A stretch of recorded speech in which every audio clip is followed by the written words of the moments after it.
Hello students, एडुपल्स में आप सभी का फिर से स्वागत है। इस वीडियो में हम लोग पढ़ने वाले हैं ज्योग्राफी यानी कि क्लास 10th का जो ज्योग्राफी का चैप्टर 1 है, that is resource and development. इस चीज़ को हम लोग कंप्लीट कवर करेंगे।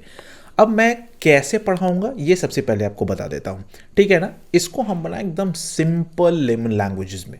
सिंपल लेमन लैंग्वेजेस कहने का मतलब जो आपका लैंग्वेजेस है। आप लोग जैसे व्हाट्सएप में ये सब में जब चैट करते हो तो उसको कैसे लिखते हो, मतलब उसी तरीके से ये लिखा हुआ है। जैसे देख रहे हो हमारे वो हिंदी में नहीं लिखा हुआ, उसको इंग्लिश में लिखा हुआ है ना। ये आपके लिए फ्रेंडली लैंग्वेज है, ये आप लोग हमेशा यूज़ करते हो और इससे समझने में बहुत आसानी हो जाता है आपके लिए।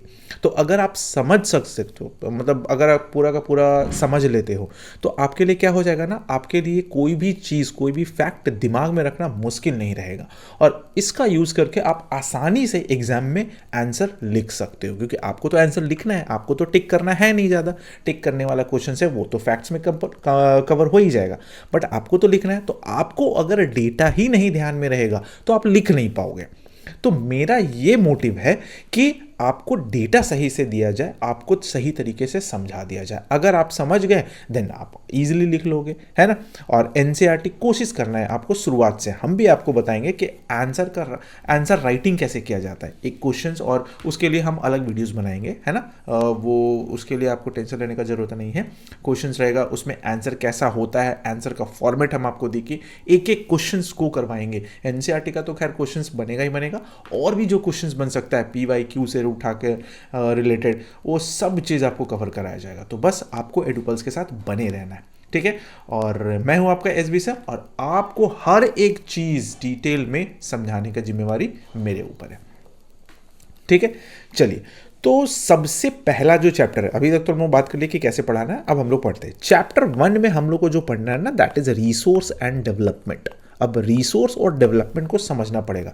डेवलपमेंट तो बात की चीज़ है, सबसे पहले हम लोग को रिसोर्सेज को जानना पड़ेगा। आखिर ये रिसोर्सेज किस चिड़िया का नाम है ना। ये तो समझना पड़ेगा ना भाई कि रिसोर्सेज होता क्या है, कब किसी भी चीज़ को रिसोर्स बोलते हैं, तो वो चीज़ को समझते हैं। सीधी सी सवाल है, मतलब एक छोटा सा क्वेश्चन है, व्हाट इज रिसोर्सेज। रिसोर्सेज क्या होता है। अब कोई भी चीज़ होता है ना कि किसी भी चीज़ को अगर हम लोग समझने का कोशिश कर रहे हैं तो सबसे पहले जानेंगे ना कि आखिर उसका बेसिक क्या है। बेसिक्स को समझेंगे तभी तो बेसिक्स टू एडवांस पहुंचेंगे, चाहे 0 टू हीरो लेवल पर पहुंचेंगे। वही चीज़ जरूरी हो जाता है यहाँ पर। ओके, तो हमारे इन्वायरमेंट में जो भी चीज़ अवेलेबल है ये तो मेरा कांस्टेंट है, मतलब कि गला वाला वो तो चलता ही रहेगा, उसको आप एकदम साइड कर दीजिए, ठीक है। तो हमारे एनवायरनमेंट में जो भी चीज़ अवेलेबल है, जो भी चीज़ आप देख रहे हो, वो रिसोर्सेस तब बन जाता है। वो रिसोर्सेस तब बन जाता है जब, अब जब क्या, अब देखिएगा आपके एनसीईआरटी बुक्स में ना एक ट्रायंगल बना हुआ है, इस टाइप का ट्रायंगल बना हुआ है ना, और कनेक्शन दिखाया गया है ऐसा ऐसा करके। तो वो रिसोर्सेस कब बनता है, कोई भी रिसोर्सेस है ना, कोई भी एनवायरनमेंट में जैसे बहुत सारा चीज़ है, तो वो रिसोर्सेस कब बन जाएगा हमारे लिए। तो वो रिसोर्सेस बन जाएगा कब भाई, तो वो रिसोर्सेज बनेगा जब वो टेक्नोलॉजिकली एक्सेसिबल रहेगा। अब टेक्नोलॉजिकल एक्सेसिबल का कहने का मतलब क्या हो गया, ये क्या आ गया भाई। तो उसका मतलब ये होता है, इसको थोड़ा सा हम छोटा कर लेते हैं, हाँ। उसका मतलब ये होता है, यानी कि टेक्नोलॉजिकल एक्सेसिबल का मतलब ये होता है कि यूज़ करने की टेक्नोलॉजी हमारे पास होनी भी चाहिए, है ना। कि अगर कोई रिसोर्सेज है तो उसको यूज़ करने का टेक्नोलॉजी हमारे पास है या नहीं है। अगर है तो हम बोलेंगे कि हाँ भाई वो रिसोर्सेज में आ सकता है। अभी तो पहला कैटेगरी पढ़ रहे हैं हम लोग, वो रिसोर्सेज में आ सकता है। अगर टेक्नोलॉजी ही नहीं है उस रिसोर्सेज को यूज़ करने का, देन फिर हम कैसे बोलेंगे कि वो हमारे लिए रिसोर्सेज है, वो हमारे लिए यूज़फुल है, नहीं होगा। बस एग्जाम्पल से भी समझेंगे, डोंट वरी, है ना। दूसरा क्या है, दूसरा ये कह रहा है इकोनॉमिकली फीजिबल। इकोनॉमिकली फीजिबल कहने का मतलब ये हो गया कि यूज करना इकोनॉमिकली पॉसिबल ही हो। यानी कि अब कोई भी चीज़ है हमारे आसपास में, अब कोई चीज़ इतना ज़्यादा महंगा हो गया उसको हम खरीद ही नहीं पा रहे हैं, चाहे आम आदमी खरीद ही नहीं पा रहा है, तो उसको रिसोर्सेज बोलने का मतलब नहीं होता है ना। तो यूज करना इकोनॉमिकली क्या होना चाहिए, पॉसिबल हो, बहुत ज़्यादा कॉस्टली ना हो, आसानी से कुछ मेहनत करके खरीदा जा सके, ठीक है। ये चीज़ हो गया। तीसरा क्या कहता है, तीसरा दैट इज कल्चरली एक्सेप्टेबल। अब कल्चर में उसको एक्सेप्ट भी किया गया हो, ये भी चीज़ है ना। अब वो एक्सेप्ट कैसे होगा वो भी हम लोग समझेंगे। हमारी संस्कृति कल्चर में वो एक्सेप्टेबल हो, हमारा संस्कृति हमारा जो कल्चर है, भारत का इंडिया का जो कल्चर है, चाहे और भी किसी कंट्री के, वो कल्चर उस चीज़ को एक्सेप्ट करता हो। तो अगर कोई भी चीज़ में ये तीन चीज़ है, टेक्नोलॉजिकल एक्सेसिबिलिटी है, इकोनॉमिकल फिजिबिलिटी है और कल्चरली एक्सेप्टेबल है, तो वो उस चीज़ को हम लोग बोल सकते हैं वो क्या है, वो रिसोर्स है। सिंपल है ना। अब देखो आसानी से आपके दिमाग में ये सब चीज़ बैठ जाएगा, एकदम एकदम मतलब होता है ना, धस जाएगा दिमाग में कि निकलने से भी नहीं निकलने वाला है, निकालने से भी नहीं निकलने वाला है। समझ में आ गया। अब चलो एग्जाम्पल्स का बात करते हैं, एग्जाम्पल से समझते हैं। एग्जाम्पल्स में क्या है, लद्दाख में यूरेनियम है ना, लद्दाख में यूरेनियम है, टेक्नोलॉजी नहीं है उसको यूज़ करने का। अब लद्दाख में टेक्नोलॉजी नहीं पहुंचा सके हैं, चाहे टेक्नोलॉजी नहीं पहुंचा है, तो वो यूरेनियम क्या हमारे लिए रिसोर्स का काम करेगा? नहीं। हाँ, ये बोल सकते हैं कि वो पोटेंशियल रिसोर्स है, इसके बारे में हम लोग डिटेल में आगे पढ़ेंगे, डोंट वरी। वो पोटेंशियल रिसोर्स हो सकता है, ठीक है। लेकिन अभी तो फिलहाल वहाँ टेक्नोलॉजी नहीं ना पहुँच रहा है। वहाँ क्या है, लद्दाख बीहड़ इलाका है, वहाँ लोग जाता है मोटरसाइकिल लेकर घूम रहा है, फिर रहा है, फोटो खिंचा रहा है, ये वो कर रहा है, बट वहाँ यूरेनियम है अब, लेकिन उसको यूज़ करने के लिए टेक्नोलॉजी हमारे पास नहीं है। तो वो चीज़ ध्यान हो गया, एक एग्जाम्पल से समझ में आ गया। काऊ को हिंदू कल्चर में खाना एक्सेप्टेबल नहीं है। अब जैसे हम लोग का हिंदू जो कल्चर है उसमें गौ मांस को नहीं खा सकते, नहीं एक्सेप्टेबल है वो चीज़, तो ये क्या हो गया, कल्चरली एक्सेप्टेबल नहीं है। तो काऊ को हम लोग क्या बोलेंगे कि वो हमारे लिए रिसोर्स नहीं है, वो क्लियरली हमारे लिए रिसोर्स नहीं है। तीसरा, विंड एनर्जी, एक सेकेंड,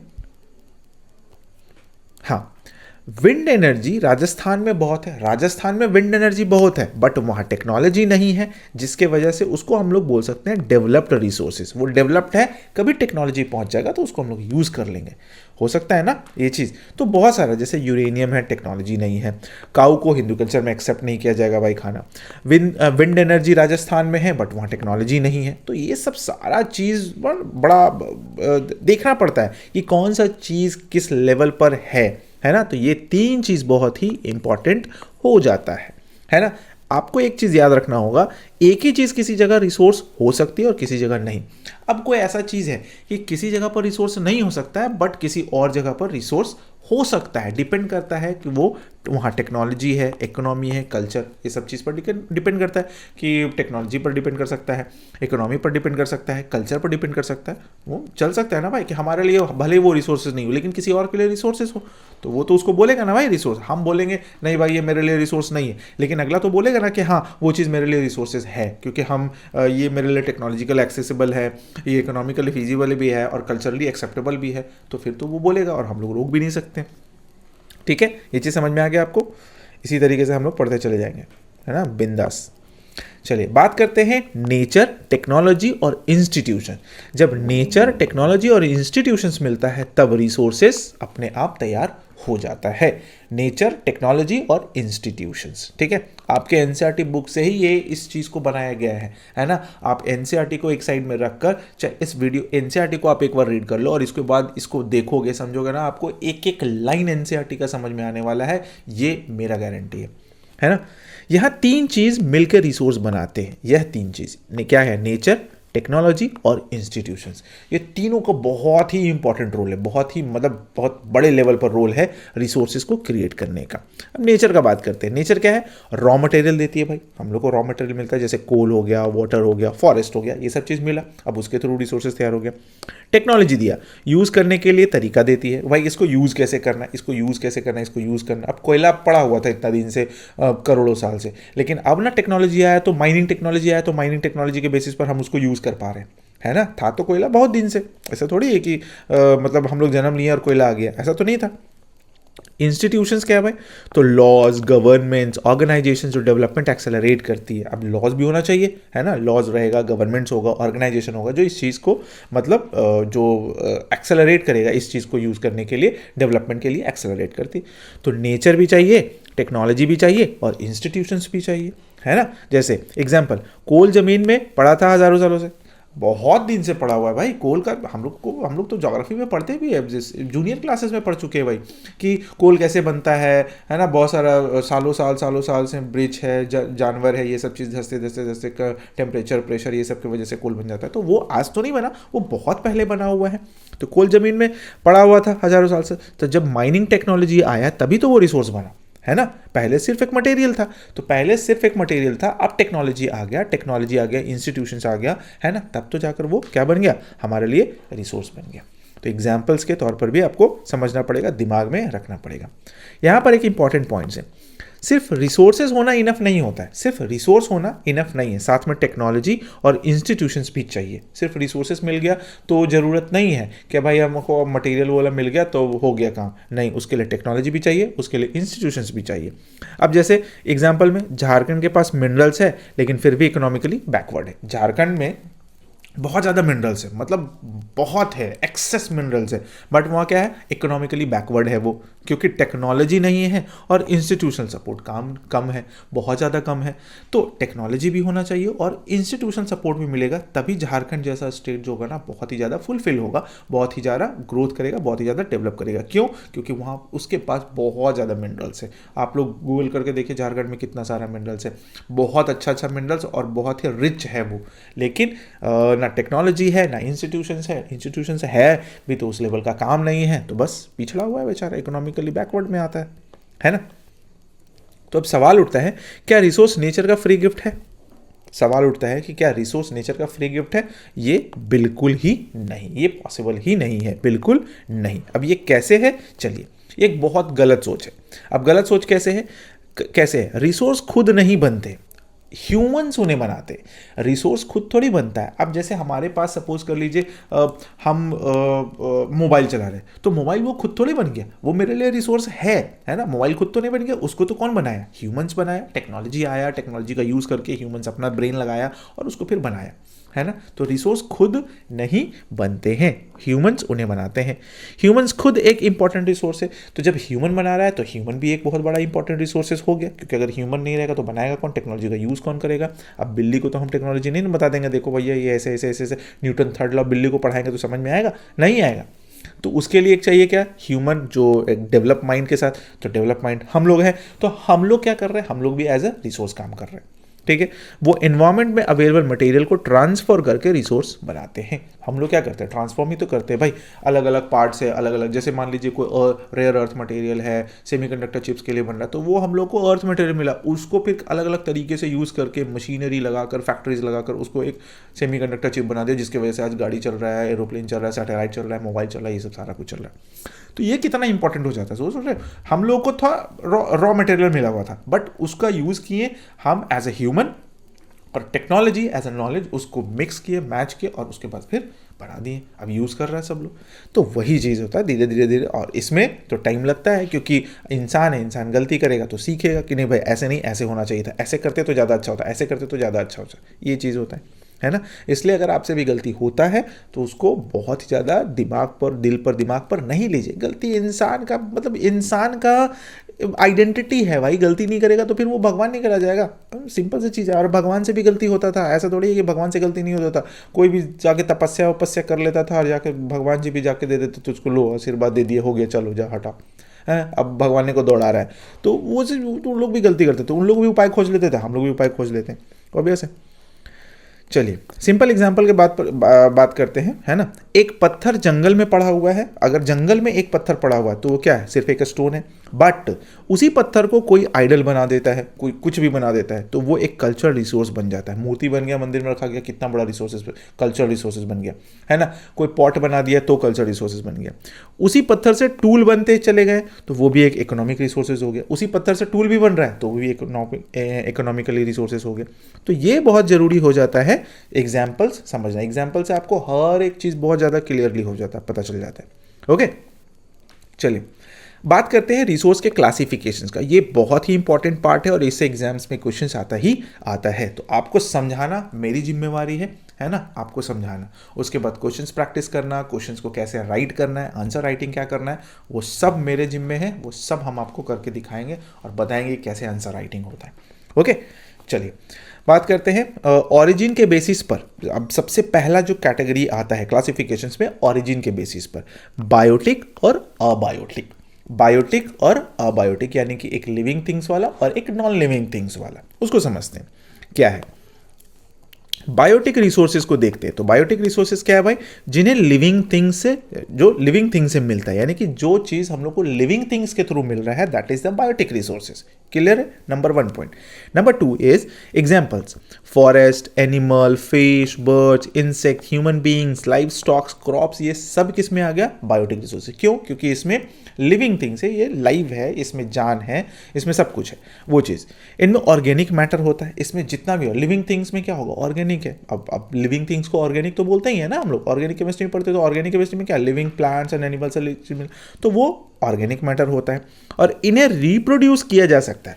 और इसको क्या है ना, मोस्ट इंपॉर्टेंटली रिप्रोड्यूस किया जा सकता है, ठीक है। जैसे फॉरेस्ट को भी, एनिमल को भी, for, fish, birds, insect, human beings, live stocks, crops, ये सबको रिप्रोड्यूस किया जा सकता है। दैट्स वाई इसको क्या कहा जाता है भाई, तो बायोटिक रिसोर्सेज। बट दूसरा जो आता है दैट इज अबायोटिक रिसोर्सेज, है ना। ये जो है ये अबायोटिक रिसोर्सेज है, जिन्हें नॉन लिविंग थिंग्स से, जो नॉन लिविंग थिंग्स से मिलता है। नॉन लिविंग थिंग्स कहने का मतलब क्या हो गया, जैसे रॉक्स हो गया, मिनरल्स हो गया, मेटल्स हो गया, सॉइल हो गया, एयर हो गया, वाटर हो गया, सोलर एनर्जी, विंड एनर्जी, ये सब क्या हो गया, अबायोटिक रिसोर्सेज हो गया, है ना, अबायोटिक रिसोर्सेज। और इनमें कोई भी लाइफ नहीं होता, इसमें कोई भी लाइफ नहीं होता है। इवन ये लाइफ देता है, वाटर लाइफ देता है, wind energy, solar energy life देता है। इसमें लाइफ नहीं होता है बट ये लाइफ देता है। सोचो, है ना, मतलब ऐसा ही बात हो गया कि जिसको साइकिल चलाने नहीं आता है वो किसी दूसरे को साइकिल चलाना सिखा रहा है। और हम एक जीता जाता एग्जाम्पल है, हमको याद है बचपन में जब हम क्लास 4-5 में थे, देन हमको एक लड़का था हमारे मोहल्ले में रहता था, धर्मेंद्र नाम का, है ना, तो उसको हम लोग धर्मेंद्र बोलते थे। तो धर्मेंद्र नाम का लड़का, उसको खुद साइकिल चलाने नहीं आता था, लेकिन वो मेरे को साइकिल चलाना सिखाया था 2 दिन में, है ना। वो चीज़ मेरे को याद आ गया अभी एकदम पूरा का पूरा, हम क्लास 4-5 में चले गए थे, है ना। चलिए, होता है, इनमें कोई लाइफ नहीं होता है, इनमें कोई भी लाइफ नहीं होता, अबायोटिक रिसोर्सेज में कोई भी लाइफ नहीं होता है। तो ध्यान में रखना है ये चीज़ को। अब ट्रिक से आप पढ़ सकते हो, याद कर सकते हो, ये थोड़ा सा हम मेंशन करने का कोशिश किए। बायो में हो गया लाइफ और बायोटिक, लिविंग से, और फिर अ लग गया उसमें, अबायोटिक बन गया, यानी कि against, without, abiotic, non living से, है ना, ये चीज़ है। अब आप इसको रख सकते हो, लिख सकते हो। देखो, कोई भी चीज़ आपको आंसर राइटिंग करने के लिए आपको फैक्ट पता होना चाहिए, आपको डेटा दिमाग में होना चाहिए कि हाँ क्या क्या है। आप आंसर राइटिंग में क्या लिखोगे, सिर्फ ही, see, it, this, that, those, soil और ये सब, मट्टी, पहाड़, और कुछ नहीं, ये सब चीज़ नहीं। आपको डेटा रहेगा तभी तो आप अच्छे से आंसर राइटिंग कर पाओगे। दैट्स वाई हम आपको आपकी लैंग्वेज में समझाने का कोशिश कर रहे हैं, ठीक है ना। और उसके बाद हम बोल ही चुके हैं कि आपको क्वेश्चंस प्रैक्टिस भी कराया जाएगा इसी चैप्टर से। ये वीडियो के बाद फिर इसका क्वेश्चंस आ जाएगा, है ना। उसमें सारा का सारा एमसीक्यूज भी देख लेंगे हम लोग, जो पॉसिबल एमसीक्यूज बन सकता है। अगर मैपिंग होगा देन मैपिंग भी देखेंगे, है ना, डायग्राम देखेंगे, फिर क्वेश्चंस को प्रैक्टिस करेंगे, सब टाइप का सब चीज़, PYQ देखेंगे, वो सब कुछ आपके साथ होने वाला है। उसके लिए हम रेडी हैं, आपको भी रेडी हो जाना चाहिए। चलिए नेक्स्ट में आते हैं। नेक्स्ट में है एग्जॉस्टिबल के बेसिस पर, एग्जॉस्टिबिलिटी के बेसिस पर, यानी कि खर्च होने के बेसिस पर। एक होता है रिन्यूएबल और एक होता है नॉन रिन्यूएबल। रिन्यूएबल कहने का मतलब क्या हो गया, जो बार बार यूज हो सके, है ना, हो सकता है, क्योंकि ये नेचुरली रिन्यू होते रहता है ना, ये नेचुरली रिन्यू होते रहता है, बार बार यूज हो सकता है, बार बार यूज कर रहे हैं और नेचुरली रिन्यू हो रहा है, हमको रिन्यू करने का जरूरत नहीं पड़ रहा है ना, खत्म ही नहीं होता है, ये बहुत जल्दी रीजनरेट हो जाता है। एग्जाम्पल्स में क्या हो गया भाई, सोलर एनर्जी, इसको कौन खत्म करेगा, ठीक है ना, रोज मिलते रहता है। विंड एनर्जी हमेशा चलते रहता है ना, डिपेंड करता है कि कहीं कम चल रहा है, कहीं ज़्यादा चल रहा है, ये चीज़ है। वाटर साइकिल से रिन्यू होते रहता है, वाटर साइकिल से रिन्यू हो रहा है सिंपली। फॉरेस्ट अगर प्रॉपरली मैनेज करे तो ग्रो करता है। प्रॉपरली कहने का मतलब क्या हो गया कि ऐसा नहीं कि काट दिया और उस पर बिल्डिंग बना दी, तो नहीं होना। जैसे अगर काट दिए, जैसे झूम कल्टीवेशन सब पढ़े होंगे, है ना, घूम घूम के जो खेती करता था, तो एक जगह काटा, फिर गया दूसरी जगह, तब तक खेती गया, तो यहाँ पर जंगल बन गया फिर से, है ना, वो चीज़ हो गया। तो फॉरेस्ट भी रिकवर करता है, फॉरेस्ट भी रिन्यूएबल में आ जाता है। लेकिन ध्यान देने वाली बात क्या है, ये भी ओवर यूज से डैमेज हो सकता है, लेकिन अगर ओवर यूज कर देते हैं तो डैमेज हो जाएगा। जैसे फॉरेस्ट कट गए तो वापस आने में टाइम लगता है, फॉरेस्ट को बनने में टाइम लगता है, 5 साल, 8 साल, 10 साल, ऐसा है ना, ये चीज़ है। ऐसा थोड़ी है कि मतलब आज काटे और 2 महीना बाद देखेंगे फिर जंगल तैयार हो गया, ऐसा नहीं होता है, उसको टाइम लगता है बनने में। तो ये चीज़ है, अगर ओवर यूज़ करेंगे मतलब एक्सप्लॉइट कर देंगे, पूरा का पूरा एकदम ख़त्म ही कर देंगे, तो फिर कुछ नहीं बचने वाला है हमारे लिए। हम लोग को धरती पर भेजा गया विथ सम रिसोर्सेज कहने का मतलब नेचुरल रिसोर्सेज जो बायोटिक है अबायोटिक है वो सबको फॉर्म, अब उसको यूज़ करना है और उसको हम लोग को अपने लाइफ के बेटरमेंट के लिए यूज़ करना है, ऐसा नहीं कि पूरा खत्म ही कर देना है ना। चलो नेक्स्ट में है non renewable resources. Non renewable resources क्या होता है, ऑब्वियस है उसका वाइस वर्सा, इसके पहले वाला जो एक बार खत्म हो गया बहुत टाइम लगेगा वापस बनने में। एक बार खत्म हो गया तो इसका मतलब वो बहुत टाइम, मिलियंस ऑफ ईयर्स लगने वाला है। जैसे कोयला खत्म हो जाएगा, मान लो कहा जा रहा है कि आने वाला 2-3 सेंचुरीज में ये खत्म हो जाएगा, तो 2-3 सेंचुरीज अगर 200-300 साल में खत्म हो गया तो उसको बनने में क्या 200-300 साल लगेगा, करोड़ों साल लगता है ना। ये ध्यान में रखना है, ये प्रैक्टिकली हमेशा के लिए खत्म हो जाएगा, ये चीज़ नॉन रिन्यूएबल सोर्सेज होता है। जैसे एग्जाम्पल सबसे अच्छा कोल ही है, कोल है जो 300 मिलियन ईयर्स पुराना है। सोच लो 300 मिलियन ईयर्स पहले से बना हुआ है कोल, है ना। फिर पेट्रोलियम ऑयल हो गया, minerals like iron ore copper gold, ये सब बहुत पुराना बना हुआ है। इसको अगर हम लोग एग्जॉस्ट कर देंगे ना तो खत्म हो जाएगा 200-300 साल में, 200-300 साल में खत्म हो जाएगा, उसके बाद कुछ नहीं बचेगा। हाँ अलग बात है कि हम लोग थोड़ा सा इतना ज़्यादा कैपेबल हो जाएंगे कि अलग कुछ बना लें, अलग कुछ मटेरियल तैयार कर लें, बट ये सब चीज़ नहीं मिलने वाला है ना। अब इसी में रिन्यूएबल नॉन रिन्यूएबल में आ जाता है एक सब ग्रुप बनता है, दैट इज रिसाइक्लेबल और नॉन रिसाइक्लेबल। इसको भी समझ लेते हैं क्या है। रिसाइक्लेबल क्या है, यूज़ के बाद रिसाइकल हो सकता है, जैसे आयरन हो गया, एल्यूमिनियम हो गया, ये सब चीज़ को रिसाइकल किया जा सकता है ना। आयरन को जैसे यूज़ कर लिया, आयरन को जो हम लोग लोहा बेच देते हैं, एल्यूमिनियम बेच देते हैं, लोग क्या करता है फिर से रिसाइकल करके फिर से उसका यूटेंसिल्स वगैरह बनाकर मार्केट में लेके चला आता है ना। नॉन रिसाइकेबल क्या होगा, यूज़ के बाद खत्म, कोल पेट्रोलियम एक बार जल गया खत्म, वो वापस नहीं आने वाला है, जाने के बाद वापस नहीं आता है, ठीक है। अब एक फैक्ट है, स्केरी फैक्ट, जो अभी हम आपको बता चुके हैं। अगर हम इसी स्पीड से कोल यूज़ करते रहें जिस स्पीड से हम लोग कर रहे हैं आज के टाइम में, है ना, तो इंडिया का कोल 2-3 सेंचुरीज में ख़त्म हो सकता है ईजिली, है ना। 2-3 सेंचुरीज में यानी कि 200-300 साल में ख़त्म हो जाएगा भाई। चलिए नेक्स्ट आते हैं ओनरशिप के बेसिस पर। ओनरशिप के बेसिस पर क्या बात करते हैं भाई, तो इसका 4 टाइप है ना। ओनरशिप के बेसिस पर अगर बात करेंगे तो रिसोर्सेज का 4 टाइप है। नंबर वन क्या है, तो नंबर 1 है इंडिविजुअल बोल लीजिए रिसोर्सेज। अब इंडिविजुअल रिसोर्सेज होता क्या है, चलिए बात करते हैं। किसी प्राइवेट इंडिविजुअल्स की प्रॉपर्टी होती है, मतलब किसी का प्राइवेट है, उस पर किसी और का हक नहीं हो सकता। वो मेरा है देन सिर्फ मेरा है, वो आपका है देन सिर्फ आपका है, किसी और का हक नहीं हो सकता। एग्जाम्पल, अपना घर हो गया, अपना खेत हो गया, अपना कार हो गया, प्राइवेट फार्म हो गया, प्लांटेशन हो गया, ये सब सबका अपना होता है। जैसे अब मेरा कार कौन दूसरा को क्यों यूज़ करेगा। हाँ ऐसा नहीं है कि यूज़ करने दे नहीं सकते, लेकिन वो बोलेगा नहीं ये मेरा कार हो गया, तब कुटाएगा और कुछ कोई उपाय नहीं। ओनर की मर्जी से यूज़ होते हैं, ओनर की मर्जी से, जैसा अभी आपको एग्जांपल्स दिए, ओनर की मर्जी से यूज़ हो सकता है। भाई चलो हम लेके जा रहे हैं यहाँ, तो क्या आपका गाड़ी लेके चले जाएं, हम ड्राइवर लेके जा रहे हैं, तो ठीक है लेके चले जाइए। ऐसा थोड़ी है, भाड़ा गाड़ी में हम लोग बैठते हैं तो इसका मतलब थोड़े बोलेंगे कि बस वो मेरा है, ये जहाज वो मेरा है, ये ट्रेन वो मेरा है, नहीं ना बोलेंगे। तो बस वही चीज़ है। चलिए नेक्स्ट में आते हैं कम्युनिटी रिसोर्सेज। कम्युनिटी रिसोर्सेज में दूसरा में इंडिविजुअल हो गया, जिस पर एक का सिर्फ आपका हक है। कम्युनिटी में पूरी कम्युनिटी एक्सेस कर सकती है, पूरी कम्युनिटी मतलब सोसाइटी में जो लोग हैं सब लोग एक्सेस करता है, किसी एक की प्रॉपर्टी नहीं होती है, ये किसी एक की प्रॉपर्टी नहीं होती है, ठीक है। एग्जाम्पल्स में बात कर लेते हैं, क्या क्या है भाई, तो विलेज का तालाब, अब तालाब में सिर्फ हम ही मछली मारेंगे ऐसा थोड़ी हो सकता है, नहीं हो सकता है, कम्युनिटी करेगा ना। पॉन्ड हो गया, पब्लिक पार्क्स में खाली हम जाएंगे, नहीं ऐसा तो नहीं हो सकता। अगर आपको इंडिविजुअल बनाना, अपना घर में पार्क बनाओ ना भाई, छत्ता बनाओ पार्क, कौन मना किया है ना। क्रीमेशंस हो गया, बरियल ग्राउंड से अगर किसी को जैसे दफन करना है ना, वहाँ पर चाहे जलाना है, ये सब चीज़ अंतिम संस्कार करना है, तो वहाँ पर ऐसा थोड़ी है कि खाली हम करेंगे, मेरा घर का खानदान का होगा, नहीं ऐसा तो नहीं हो सकता, वो सब लोग करेगा। अगर तुमको करना है तो तुम अपना बना लो ना, अपना घर का पिछवाड़ा में, मतलब घर का अहाता में, पीछे वाला खेत में करो जो करना है। ग्रेजिंग लैंड्स है ना, चारागाह हो गया, है ना, ये सब चीज़, ये सब कम्युनिटी लॉन्च करता है। पंचायत के ज़मीन, ये सब कम्युनिटी लॉन्च करता है ना, सबके लिए है, सबकी जिम्मेदारी भी है। अब सब लोग यूज़ करेगा तो इसको सही रखना सबकी जिम्मेदारी भी बनती है भाई, कि नहीं भाई साफ़ करना है, चलो भाई तालाब है गंदा हो रहा है चाहे सूख रहा है, उसके लिए सही कर लेना है ना, ये सब सारा चीज़ ज़रूरी हो जाता है। बात करते हैं अब नेशनल रिसोर्सेज। नेशनल रिसोर्सेज क्या है भाई? तो टेक्निकली पूरे देश की प्रॉपर्टी होती है। ये देखा जाए तो ये पूरा देश इसको यूज़ कर सकता है, पूरा देश के लिए प्रॉपर्टी होता है।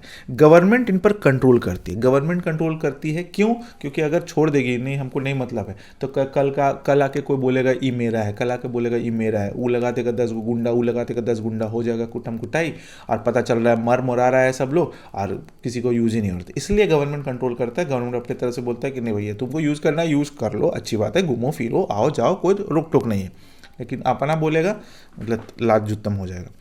ठीक है, चलिए भाई, तो बात करते हैं क्या क्या। रोड हो गया, रेलवे हो गया, कैनल्स हो गया, है ना, ये सब चीज़ हो गया। रिवर्स हो गया, फॉरेस्ट हो गया, वाइल्ड लाइफ हो गया, ये सब सारा चीज़ हो गया।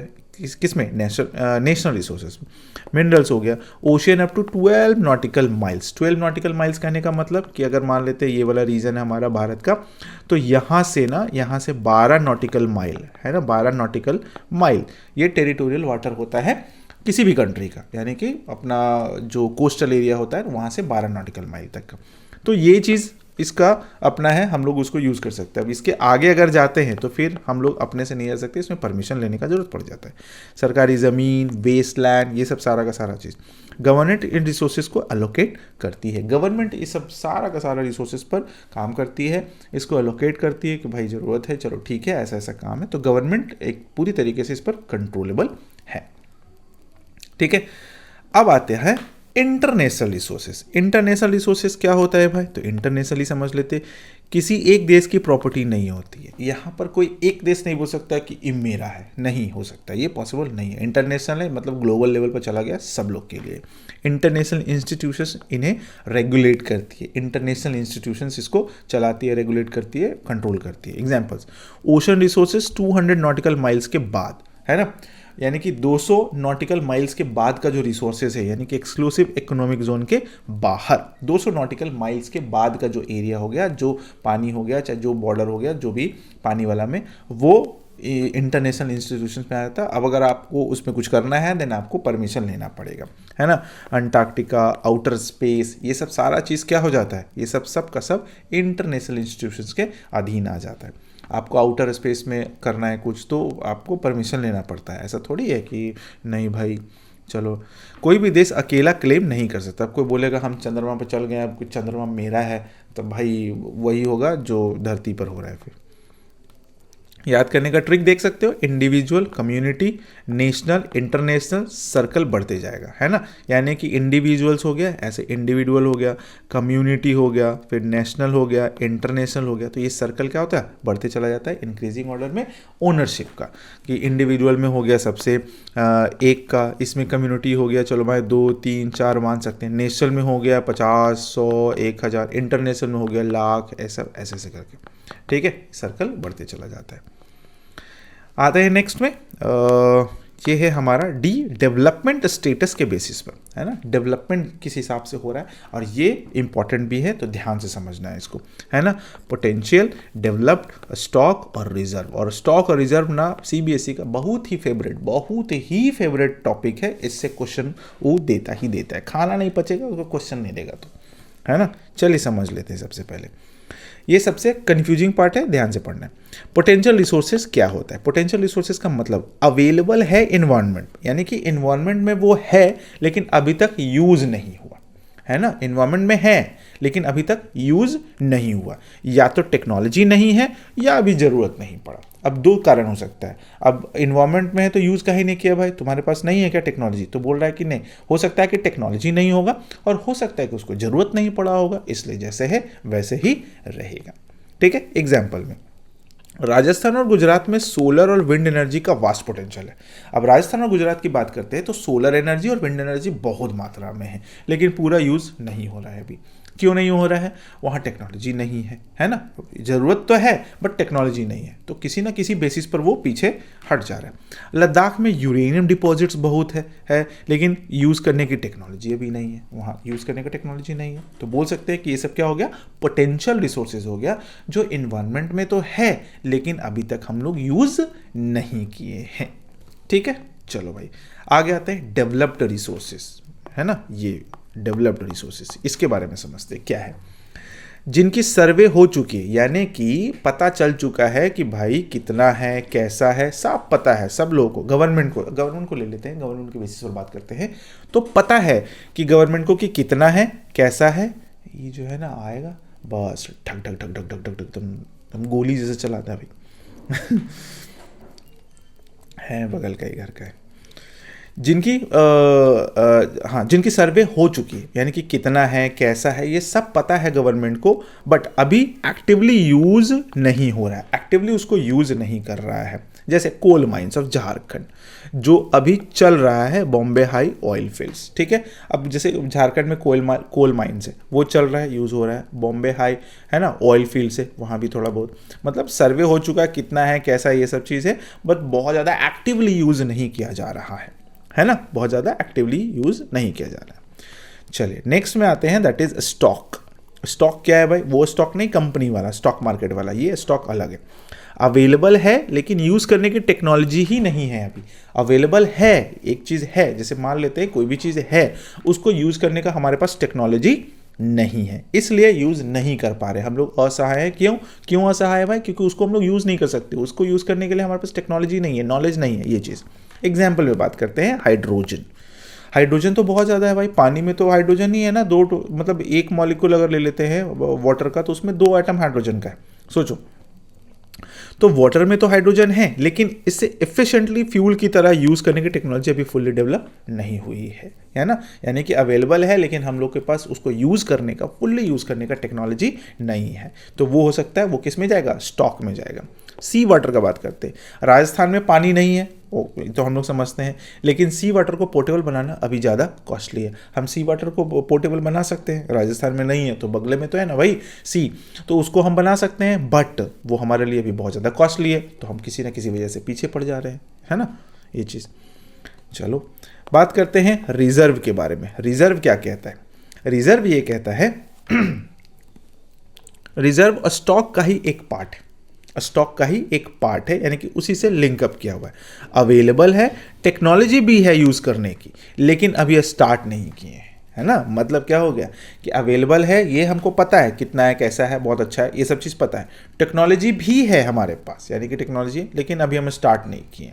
मतलब हमारे पास पैसा है तो हम लैम्बोर्गिनी गाड़ी खरीद दिए, लेकिन अभी चलाए नहीं है, ठीक है, चलाएंगे, फ्यूचर के लिए देखते हैं, अच्छा रोड बनेगा तो चलाएंगे, ऐसा करके। तो फ्यूचर के लिए सेव करके रखा हुआ है ना। अभी अब उबड़ खाबड़ रास्ता में चलाएंगे तो पता चलेगा एक तो बोल्डर आ गया बड़ा सा, तो गाड़ी हवा में अटक जाएगा, तो दिक्कत हो जाएगा, ये चीज़ है ना। चलिए एग्जाम्पल का बात करते हैं, डैम्स में स्टोर्ड वाटर। डैम्स में जो वाटर स्टोर किया जाता है वो क्या है? वो अवेलेबल है, टेक्नोलॉजी भी है यूज़ करने का, लेकिन अभी स्टार्ट नहीं किए हैं, फ्यूचर के लिए रखे हैं। टेक्नोलॉजी है उसको यूज़ करने का, लेकिन सूखे के लिए सेव करके रखा जाता है कि अगर कभी ड्राउट आता है, सूखा आता है, तो उसको छोड़ दिया जाएगा, यूज़ हो जाएगा। तो अभी ऐसे यूज़ नहीं कर सकते, तो कुछ चीज़ इसलिए रिजर्व में रखा जाता है। कुछ फॉरेस्ट एरियाज जो प्रोटेक्टेड है, बहुत सारा ऐसा फॉरेस्ट एरिया है जो प्रोटेक्टेड है, अवेलेबल है बट इंटेंशनली यूज नहीं कर रहा, है ना। प्रोटेक्टेड है, अवेलेबल है, लेकिन उसको यूज़ नहीं कर रहा, फ्यूचर के लिए रखा हुआ है। तो ये गवर्नमेंट उसको कंट्रोल करके अपने मतलब चुकड़ी में जैसे हम लोग पैसा रखते हैं वैसे बचा के रखती है, ठीक है। बात करते हैं स्टॉक और रिजर्व में डिफरेंस, है ना। एग्जाम का फेवरेट, हम पहले भी बताया ना, एग्जाम में ये बहुत बार आता है। स्टॉक मतलब क्या हो गया? टेक्नोलॉजी नहीं है, यूज़ नहीं कर सकते, है ना, टेक्नोलॉजी ही नहीं है इसलिए यूज़ नहीं कर सकते। रिजर्व का मतलब टेक्नोलॉजी है, टेक्नोलॉजी मेरे पास है, अभी यूज़ कर सकते हैं बट अभी नहीं करेंगे, फ्यूचर के लिए संभाल के रखेंगे, है ना। स्टॉक में टेक्नोलॉजी नहीं है इसलिए यूज़ नहीं करते, बट रिजर्व में टेक्नोलॉजी है बट और यूज़ भी कर सकते हैं, बट अभी नहीं करेंगे भैया, अभी नहीं करेंगे। होता है ना, जैसे घर में बचपन में होता था कि पापा दुकान से आते थे तो कुछ लेकर आते थे मीठा, है ना, तो 4 मीठा लेके आए तो हम खा लिए, दीदी खा ली, है ना, और छोटी सिस्टर रख दी। अब रख दी तो उसमें हो गया क्या कि अब हमको टेंशन हो गया कि मेरा तो ख़त्म हो गया, दीदी का भी ख़त्म हो गया, वो छोटा वाला अब क्या होगा, है ना। वो अपना फ्यूचर के लिए रखे हुए कि हम खाएंगे ना, हमको खाने, हम खाएंगे, मेरा मन करेगा तो हम खाएंगे। अब वो ललचा के खाती थी। ऐसा होता है, आप लोग के घर में भी होता है या नहीं होता, बताना कमेंट सेक्शन में ऐसा, ठीक है। चलिए बात करते हैं अब हम लोग रिसोर्स के इनडिस्क्रिमिनेट यूज से क्या प्रॉब्लम आएगा। मतलब रिसोर्सेस को अगर हम लोग अच्छे तरीके से नहीं यूज़ करते तो क्या होगा? जब लोगों ने सोचा कि रिसोर्स फ्री में है तो उन्होंने मतलब एकदम बेधड़क यूज़ करने लग जाता है वो लोग। होता है ना कि जैसे अब रिसोर्स को अगर हम लोग रेगुलेट नहीं करें, बोल दें कि चलो फ्री है, एकदम जो चाहे आ जाओ ले जाओ, तो बेधड़क यूज़ करेगा लोग, एकदम पूरा का पूरा एक्सप्लॉइट हो जाएगा, तो इसका रिजल्ट बहुत ही ख़राब हो जाता है। ठीक है, अब प्रॉब्लम क्या होगा सो समझो। Problem 1, resource depletions. अगर हम लोग उसको फ्री छोड़ दिए तो रिसोर्स डिप्लेशंस होगा पहला। कुछ ग्रीडी इंडिविजुअल्स आएंगे, मतलब लालची लोग आएंगे और बहुत ज़्यादा रिसोर्सेज यूज़ कर लेंगे, चाहे स्टोर कर लेंगे, तो ये चीज़ हो गया, एकदम ज़्यादा से ज़्यादा करके रख लेंगे, अमीर लोग आएंगे ये वो। बाकी लोगों के लिए कुछ बचेगा ही नहीं, तो वो दिक्कत है। एग्जाम्पल जैसे इलीगल माइनिंग हो गया, डिफॉरेस्टेशन हो गया, ये सब चीज़ क्या है? यही सब है, रिसोर्स डिप्लेशन है। दूसरा प्रॉब्लम नंबर 2, अनइक्वल डिस्ट्रीब्यूशंस, मतलब रिसोर्स कुछ अमीर लोगों के हाथ में चले जाएंगे तो अमीर लोगों के हाथ में चले के कंसंट्रेट हो गया। अब सोसाइटी 2 पार्ट्स में डिवाइड हो गई है।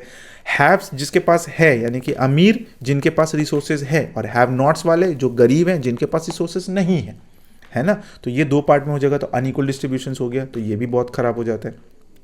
तीसरा problem number 3, global ecological crisis. Global ecological crisis होगा, ग्लोबल वार्मिंग, जैसे CO2 बढ़ने से टेम्परेचर बढ़ रहा है। ओजोन लेयर डिप्रेशन होगा, CFC गैसेस से ओजोन होल बन रहा है। फिर एनवायरमेंटल पॉल्यूशंस होगा, एयर वाटर सॉइल सब पॉल्यूट हो जाएगा, ग्लोबल इकोलॉजिकल क्राइसिस हो जाता है। लैंड डिग्रेडेशंस, लैंड के बारे में हम लोग डिटेल में पढ़ने वाले आगे। जमीन बैरन हो रहा है, तो ये सब चीज़ प्रॉब्लम्स होगा अगर हम बोल देंगे कि चलो भाई बोल देगा चलो ठीक है जिसको जैसे यूज़ करना कर लो, ये चीज़ नहीं होना चाहिए। तो इसमें एक कोट आता है गांधी जी का, है ना, महात्मा गांधी का। गांधी जी ने सही कहा था और इससे क्वेश्चंस भी है, ये हम लोग जब PYQs वगैरह करेंगे ना उसमें आपको हम कराएंगे, डोंट वरी, है ना। There is enough for everybody needs but not by anybody's greed, है ना, मतलब ज़रूरत के लिए सब है ना, लेकिन लालच के लिए नहीं। अगर ज़रूरत है देन आपके लिए है, और अगर लालच है देन फिर धरती छोटा पड़ जाएगा, है ना। लालच में तो प्लैनेट पूरा का पूरा प्लैनेट कम पड़ जाएगा। जो प्लैनेट्स है ना 8 प्लैनेट, वहाँ भी अगर कुछ पता चलेगा ना तो लालच के लिए लोग घुस जाएगा। लोग हो रहा है ना, ऐसा ही होता है।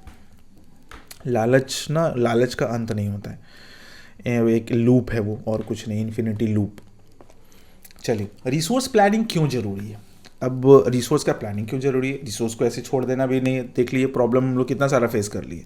अब तो रिसोर्स का प्लानिंग क्यों जरूरी है? Planning is equal to resource का वाइज एंड जुडिशियस यूज़। अब प्लानिंग का मतलब हो गया रिसोर्स को सही तरीके से यूज़ करना है, और सही मतलब होता है ना जुडिशियस यूज़, कुछ सब लोग यूज़ कर पाए, सब लोग को मिल पाए, है ना, ये चीज़ है। तो इंडिया में ये इसलिए बहुत इंपॉर्टेंट है क्योंकि इंडिया में रिसोर्सेज की बहुत अनइक्वल डिस्ट्रीब्यूशन। अभी इंडिया में ये चीज़ है, अनइक्वल डिस्ट्रीब्यूशन है रिसोर्सेज का। वो लोग हम समझते हैं कैसे, जैसे समझिए स्टेट के बेसिस पर झारखंड, छत्तीसगढ़ और MP का अगर बात करते हैं तो यहाँ मिनरल्स है और कोल्स है बहुत मात्रा में, ठीक है ना। तो कम क्या है भाई, इकोनॉमिक डेवलपमेंट ही नहीं है। इकोनॉमिक यानी कि पैसा कौड़ी सही से है ये नहीं, झारखंड, छत्तीसगढ़, मध्य प्रदेश, ये सब में। फिर आते हैं अरुणाचल प्रदेश में। अरुणाचल प्रदेश में क्या है, वाटर बहुत अच्छा है ना, वाटर सोर्सेज है, इंफ्रास्ट्रक्चर नहीं है यहाँ पर क्या नहीं है, इंफ्रास्ट्रक्चर नहीं है।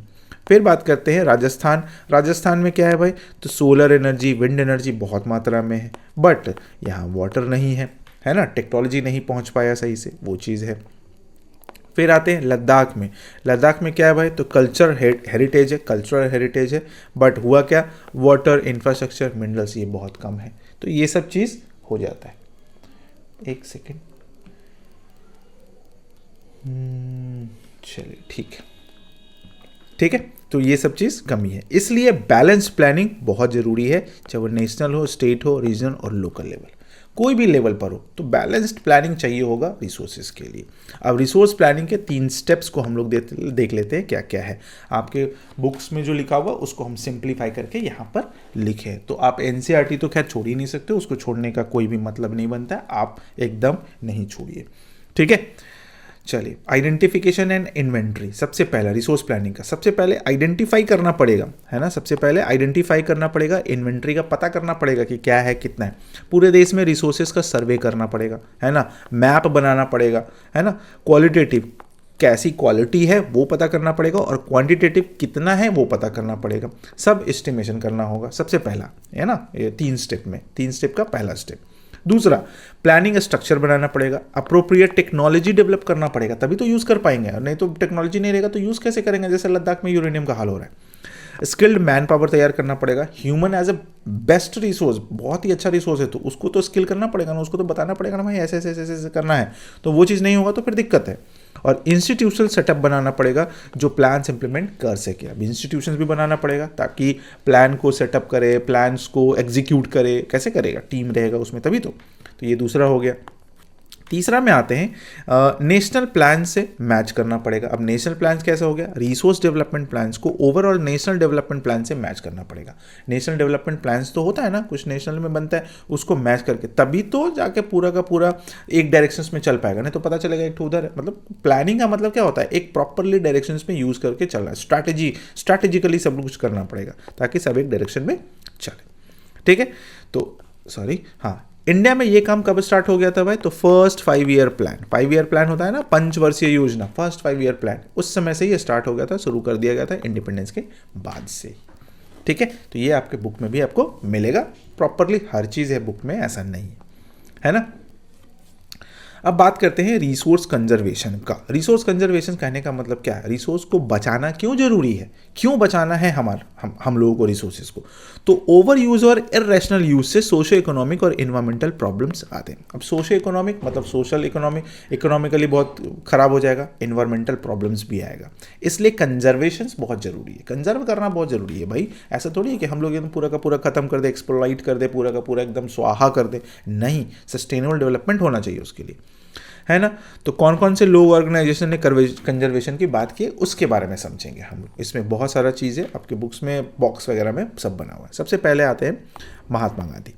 महात्मा गांधी क्या बोले भाई, तो ग्रीडी इंडिविजुअल्स और एक्सप्लॉइटिव टेक्नोलॉजी को रिसोर्स डिप्लेशन का रूट कॉज मानते थे। उनका कहना था कि जो लालची लोग हैं, है ना, और एक्सप्लॉइटेटिव टेक्नोलॉजी है, वो रिसोर्स डिप्लेशन का सबसे बड़ा कारण है। तो ग्रीडी इंडिविजुअल्स हो गया, और क्या हो गया, एक्सप्लॉइटेटिव टेक्नोलॉजी हो गया। दूसरा क्या मानते थे भाई, मास प्रोडक्शंस के अगेंस्ट थे, वो किसी भी चीज़ को मास पर प्रोडक्शन, मतलब बड़े लेवल पर, बहुत बड़े लेवल पर प्रोडक्शन के अगेंस्ट थे। कहते थे प्रोडक्शंस बाई मास होना चाहिए, प्रोडक्शंस बाई मास होना चाहिए, मास प्रोडक्शंस नहीं होना चाहिए। अच्छी भाई है, मतलब एक फैक्ट्री में 1000 लोग काम करने की जगह 1000 लोगों के हाथ से प्रोडक्शन, मतलब 1000 लोग काम करने की जगह 1000 लोगों के हाथ से प्रोडक्शन हो, ये ज़्यादा जरूरी है। देन मास प्रोडक्शंस के अगेंस्ट ना होकर प्रोडक्शंस बाय मासेस होना चाहिए। चलिए, उसके बाद एक आता है क्लब ऑफ रोम 1968 में, ये भी बात किया था, क्या चीज़ के भाई, तो रिसोर्सेज के कंजर्वेशन के लिए। इंटरनेशनली लेवल पर पहली बार सिस्टमेटिकली रिसोर्स कंजर्वेशन की बात की गई थी, कब, 1968 में, क्लब ऑफ रोम। तो ध्यान में रखिएगा, एमसीक्यू बनता ही बनता है यहाँ से, 1968 डेट याद रखिएगा। ये एक ग्रुप ऑफ इंटेलेक्चुअल्स था जो ग्लोबल प्रॉब्लम्स पर रिसर्च करती थी, जितना भी ग्लोबल प्रॉब्लम्स होता था ना उस पर रिसर्च करती थी, एक ग्रुप था इसका, क्लब ऑफ रोम, 1968 में इसका एस्टैब्लिशमेंट हुआ था। तो ये सबसे पहले बात किया था किसका, रिसोर्स कंजर्वेशन का। ठीक है, चलिए बात करते हैं शूमाकर, 1974 में, शूमाकर नाम है, ठीक है। बुक लिखे कौन भाई, स्मॉल इज ब्यूटीफुल, वो एक बुक लिखे स्मॉल इज ब्यूटीफुल, एमसीक्यू के लिए perfect.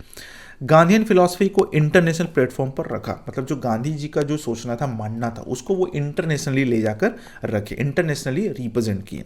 Small scale sustainable productions की बात की जो गांधी जी कह रहे थे, है ना। फिर आता है फिर ब्रंटनलैंड कमीशन रिपोर्ट, ब्रंटलैंड नहीं है, ब्रंटलैंड कमीशन रिपोर्ट 1987। अब 1987 में ये चीज़ आया, तो ये तो हो गया ना आपके लिए, डेटा तो तैयार हो गया। पहला चीज़, सबसे important contribution for resource conservation globally, ये सबसे इंपॉर्टेंट था कंट्रीब्यूशन 1987 में रिसोर्स कंजर्वेशन के लिए, और पूरा का पूरा ग्लोबली के फॉर्म में, है ना। ये चीज़ ध्यान में रखिएगा, सबसे important. Introduce the concept of sustainable development, यही है ब्रंटलैंड कमीशन रिपोर्ट 1987 जो सस्टेनेबल डेवलपमेंट के बारे में बात किया था। Okay, report published as a book Our Common Future, एक रिपोर्ट पब्लिश किया गया था उस बुक, एक बुक में जिसका नाम था आवर कॉमन फ्यूचर। तो ध्यान में रखिएगा ये सब सारा चीज़, ठीक है। उसके बाद यहाँ से sustainable development concept globally famous हो गया, और यहीं से 1987 से मतलब कॉन्सेप्ट जो था सस्टेनेबल डेवलपमेंट का पूरा फेमस हो गया, 1987, ठीक है, बताओ, हम उस समय जन्म भी नहीं लिए थे। उसके बाद बात करते हैं सस्टेनेबल डेवलपमेंट क्या है। अब जब सस्टेनेबल डेवलपमेंट एस डी आ रहा है, देन इसके बारे में हम लोग बात कर लेते हैं। क्या है डेवलपमेंट? ऐसा हो जिसे इन्वायरमेंट को नुकसान ना हो। ठीक है, डेवलपमेंट, सस्टेनेबल डेवलपमेंट का मतलब ऐसा हो गया कि डेवलपमेंट ऐसा होना चाहिए जिससे इन्वायरमेंट को नुकसान ना हो और आज की डेवलपमेंट कल की जनरेशन की जरूरत को कॉम्प्रोमाइज ना करे, है ना। तो आज भी यूज़ हो जाए और कल का जो ज़रूरत पड़ेगा ना उसको भी कॉम्प्रोमाइज़ नहीं करना है। मतलब आज भी यूज़ हो जाए और कल के लिए बचे भी। That is the sustainable development, that is original sustainable development. ठीक है, तो ये ध्यान में रखिएगा, है ना। किसी को भी आपको समझना है तो आपको समझाने के लिए ये सब लैंग्वेजेस यूज़ किया गया है, थोड़ा सा चैट लैंग्वेजेस में, ठीक है ना, ताकि आपको अच्छे तरीके से समझ में आ जाए। अब हिंदी में लिख देते तो आपको लगता है अरे हम तो सीबीएसई में हिंदी में थोड़ी पढ़े, लेकिन बट हम आपको समझा तो रहे हैं ना हिंदी में, आपको दिमाग में सेट हो जाना चाहिए, एकदम बैठ जाना चाहिए। मेरा गारंटी है भाई कि आप 1 से 2 बार अगर ये वीडियो देख लेते हो ना तो आपको पूरा का पूरा चैप्टर दिमाग में घुस जाएगा, दिमाग में चला जाएगा, है ना। सिंपल वर्ड्स में आते हैं, एनवायरनमेंट को डैमेज मत करो भाई डेवलपमेंट के नाम पर। डेवलपमेंट के नाम पर एनवायरनमेंट को डैमेज नहीं करना है, ये था पहला चीज सस्टेनेबल डेवलपमेंट के बारे में, है ना। पहला चीज, फ्यूचर जनरेशंस के लिए भी रिसोर्सेज बचाओ। फ्यूचर में आने वाले हैं, ऐसा थोड़ी कि हम लोग लास्ट जनरेशन है, नहीं, तो उसको जो लास्ट में जो हमारे बाद जो आने वाले उसके लिए भी तो बचना चाहिए, सिर्फ अपने लिए मत रखो, यूज करो। बैलेंस बनाओ प्रेजेंट नीड्स और फ्यूचर नीड्स के बीच में, और ये बैलेंस होना चाहिए कि प्रेजेंट में नीड्स भी फुलफिल हो और फ्यूचर में चीज बने, तो वो बैलेंस तरीके से चले जो ज़्यादा अच्छा होगा। That is sustainable development. ठीक है, चलिए अब बात करते हैं रियो डी जेनेरियो अर्थ समिट 1992। ये भी बहुत ही इंपॉर्टेंट चीज़ है, चलिए इसके बारे में समझ लेते हैं। रियो डी जेनेरियो क्या है, कब हुआ? 1992, है ना, जून 1992 में। कहाँ हुआ? Rio de Janeiro, Rio de Janeiro में, Brazil. Rio de Janeiro Brazil में है, ये चीज़ हो गया। अब कौन कौन आया? 100 से ज़्यादा देशों के राष्ट्रपति, प्रधानमंत्री, ये सब लोग आए। मतलब 100 से ज़्यादा कंट्री के जो प्रेसिडेंट थे, प्राइम मिनिस्टर थे, ये सब लोग वहाँ शामिल हुए। कब? 1992 में। कहाँ? रियो डी जेनेरियो में, ब्राज़ील में, है ना, ये चीज़। और हुआ क्या? रियो डी जेनेरियो अर्थ समिट 1992। अब इस समिट में हुआ क्या? एनवायरमेंटल प्रोटेक्शन और सोशियो इकोनॉमिक डेवलपमेंट के अर्जेंट प्रॉब्लम्स एड्रेस करने के लिए, इन्वायरमेंट का जो प्रोटेक्शंस करना था वो चीज़, और सोशियो इकोनॉमिक डेवलपमेंट को अर्जेंट प्रॉब्लम्स, यानी कि जो उस समय के जो प्रॉब्लम्स थे उस सब को एड्रेस करने के लिए बिठाया गया एक समिट, एक अर्थ समिट हुआ रियो डी जेनेरियो 1992 में, ब्राज़ील। ठीक है, ग्लोबल लेवल पर एक अग्रीमेंट चाहिए था, और एक होना भी चाहिए था ना कि अगर भाई प्लैनेट सिर्फ मेरा थोड़ी है, प्लैनेट आपका भी है, सबका है, तो सब लोग को मिलकर काम करना पड़ेगा, तभी तो हम लोग सब लोग सेव कर पाएंगे। तो ये समिट जरूरी था, हुआ। अब क्या हुआ वहाँ पर हुआ क्या? Declaration on global climatic change sign हुआ। अब वहाँ पर एक MOU साइन, MOU बोल लीजिए, डिक्लेरेशन बोल लीजिए, ग्लोबल क्लाइमेटिक चेंज पर, पहला चीज़। दूसरा, डिक्लेरेशन ऑन बायोलॉजिकल डाइवर्सिटी पर साइन हुआ, उस पर बायोलॉजिकल डाइवर्सिटी पर भी काम करना है, ग्लोबल क्लाइमेटिक चेंज पर भी काम करना है। तीसरा, ग्लोबल फॉरेस्ट प्रिंसिपल्स एंडोर्स्ड हुआ, मतलब जो फॉरेस्ट प्रिंसिपल है, फॉरेस्ट को कैसे यूज़ करना है, फॉरेस्ट पर क्या क्या काम करना है, कैसे काम करना है, कितना होना चाहिए, कितना नहीं होना चाहिए, ये चीज़ पर एंडोर्स्ड हुआ। ठीक है, ये चीज़। और एजेंडा 21 अडॉप्ट हुआ। एजेंडा 21 उसी समय अडॉप्ट किया गया था। कब? 1992। कहाँ? ब्राज़ील में। ब्राज़ील में कहाँ? रियो डी जेनेरियो अर्थ समिट में। ठीक है, कब हुआ था? 1992 में। कौन कौन लोग आए थे? 100 से ज़्यादा देशों के राष्ट्रपति और प्रधानमंत्री, ये सब लोग आए थे, है ना। क्या क्या साइन हुआ भाई? तो declaration on global climatic change, दूसरा डिक्लेरेशन ऑन बायोलॉजिकल डाइवर्सिटी, तीसरा ग्लोबल फॉरेस्ट प्रिंसिपल, चौथा एजेंडा 21, है ना। एक 21st सेंचुरी के लिए सस्टेनेबल डेवलपमेंट का प्लान, 21st सेंचुरी के लिए सस्टेनेबल डेवलपमेंट का प्लान था, यानी कि ये जो 21st सेंचुरी चल रहा है उसके लिए सस्टेनेबल डेवलपमेंट का प्लान दिया गया था। ठीक है, अब एजेंडा 21 क्या है उसको थोड़ा सा देख लेते हैं। 1992 में UNCED, United Nations conference on environmental and development, UNCED बहुत बड़ा ऑर्गेनाइजेशन से, में साइन हुआ ये चीज़, एजेंडा 21। UNCED भी उसी रियो अर्थ समिट में हुआ था, UNCED भी उसी रियो अर्थ समिट में हुआ था। ये क्या हुआ था भाई? तो United Nations conference on environment and development वहीं पर हुआ था, ये कॉन्फ्रेंस भी वहीं पर हो गया था, उसी में एजेंडा 21 को शामिल किया गया था। और 21st सेंचुरी के लिए सस्टेनेबल डेवलपमेंट का बारे में बात किया गया था। एम क्या था इसका? ग्लोबल सस्टेनेबल डेवलपमेंट अचीव करना, ग्लोबली सस्टेनेबल डेवलपमेंट को अचीव करना।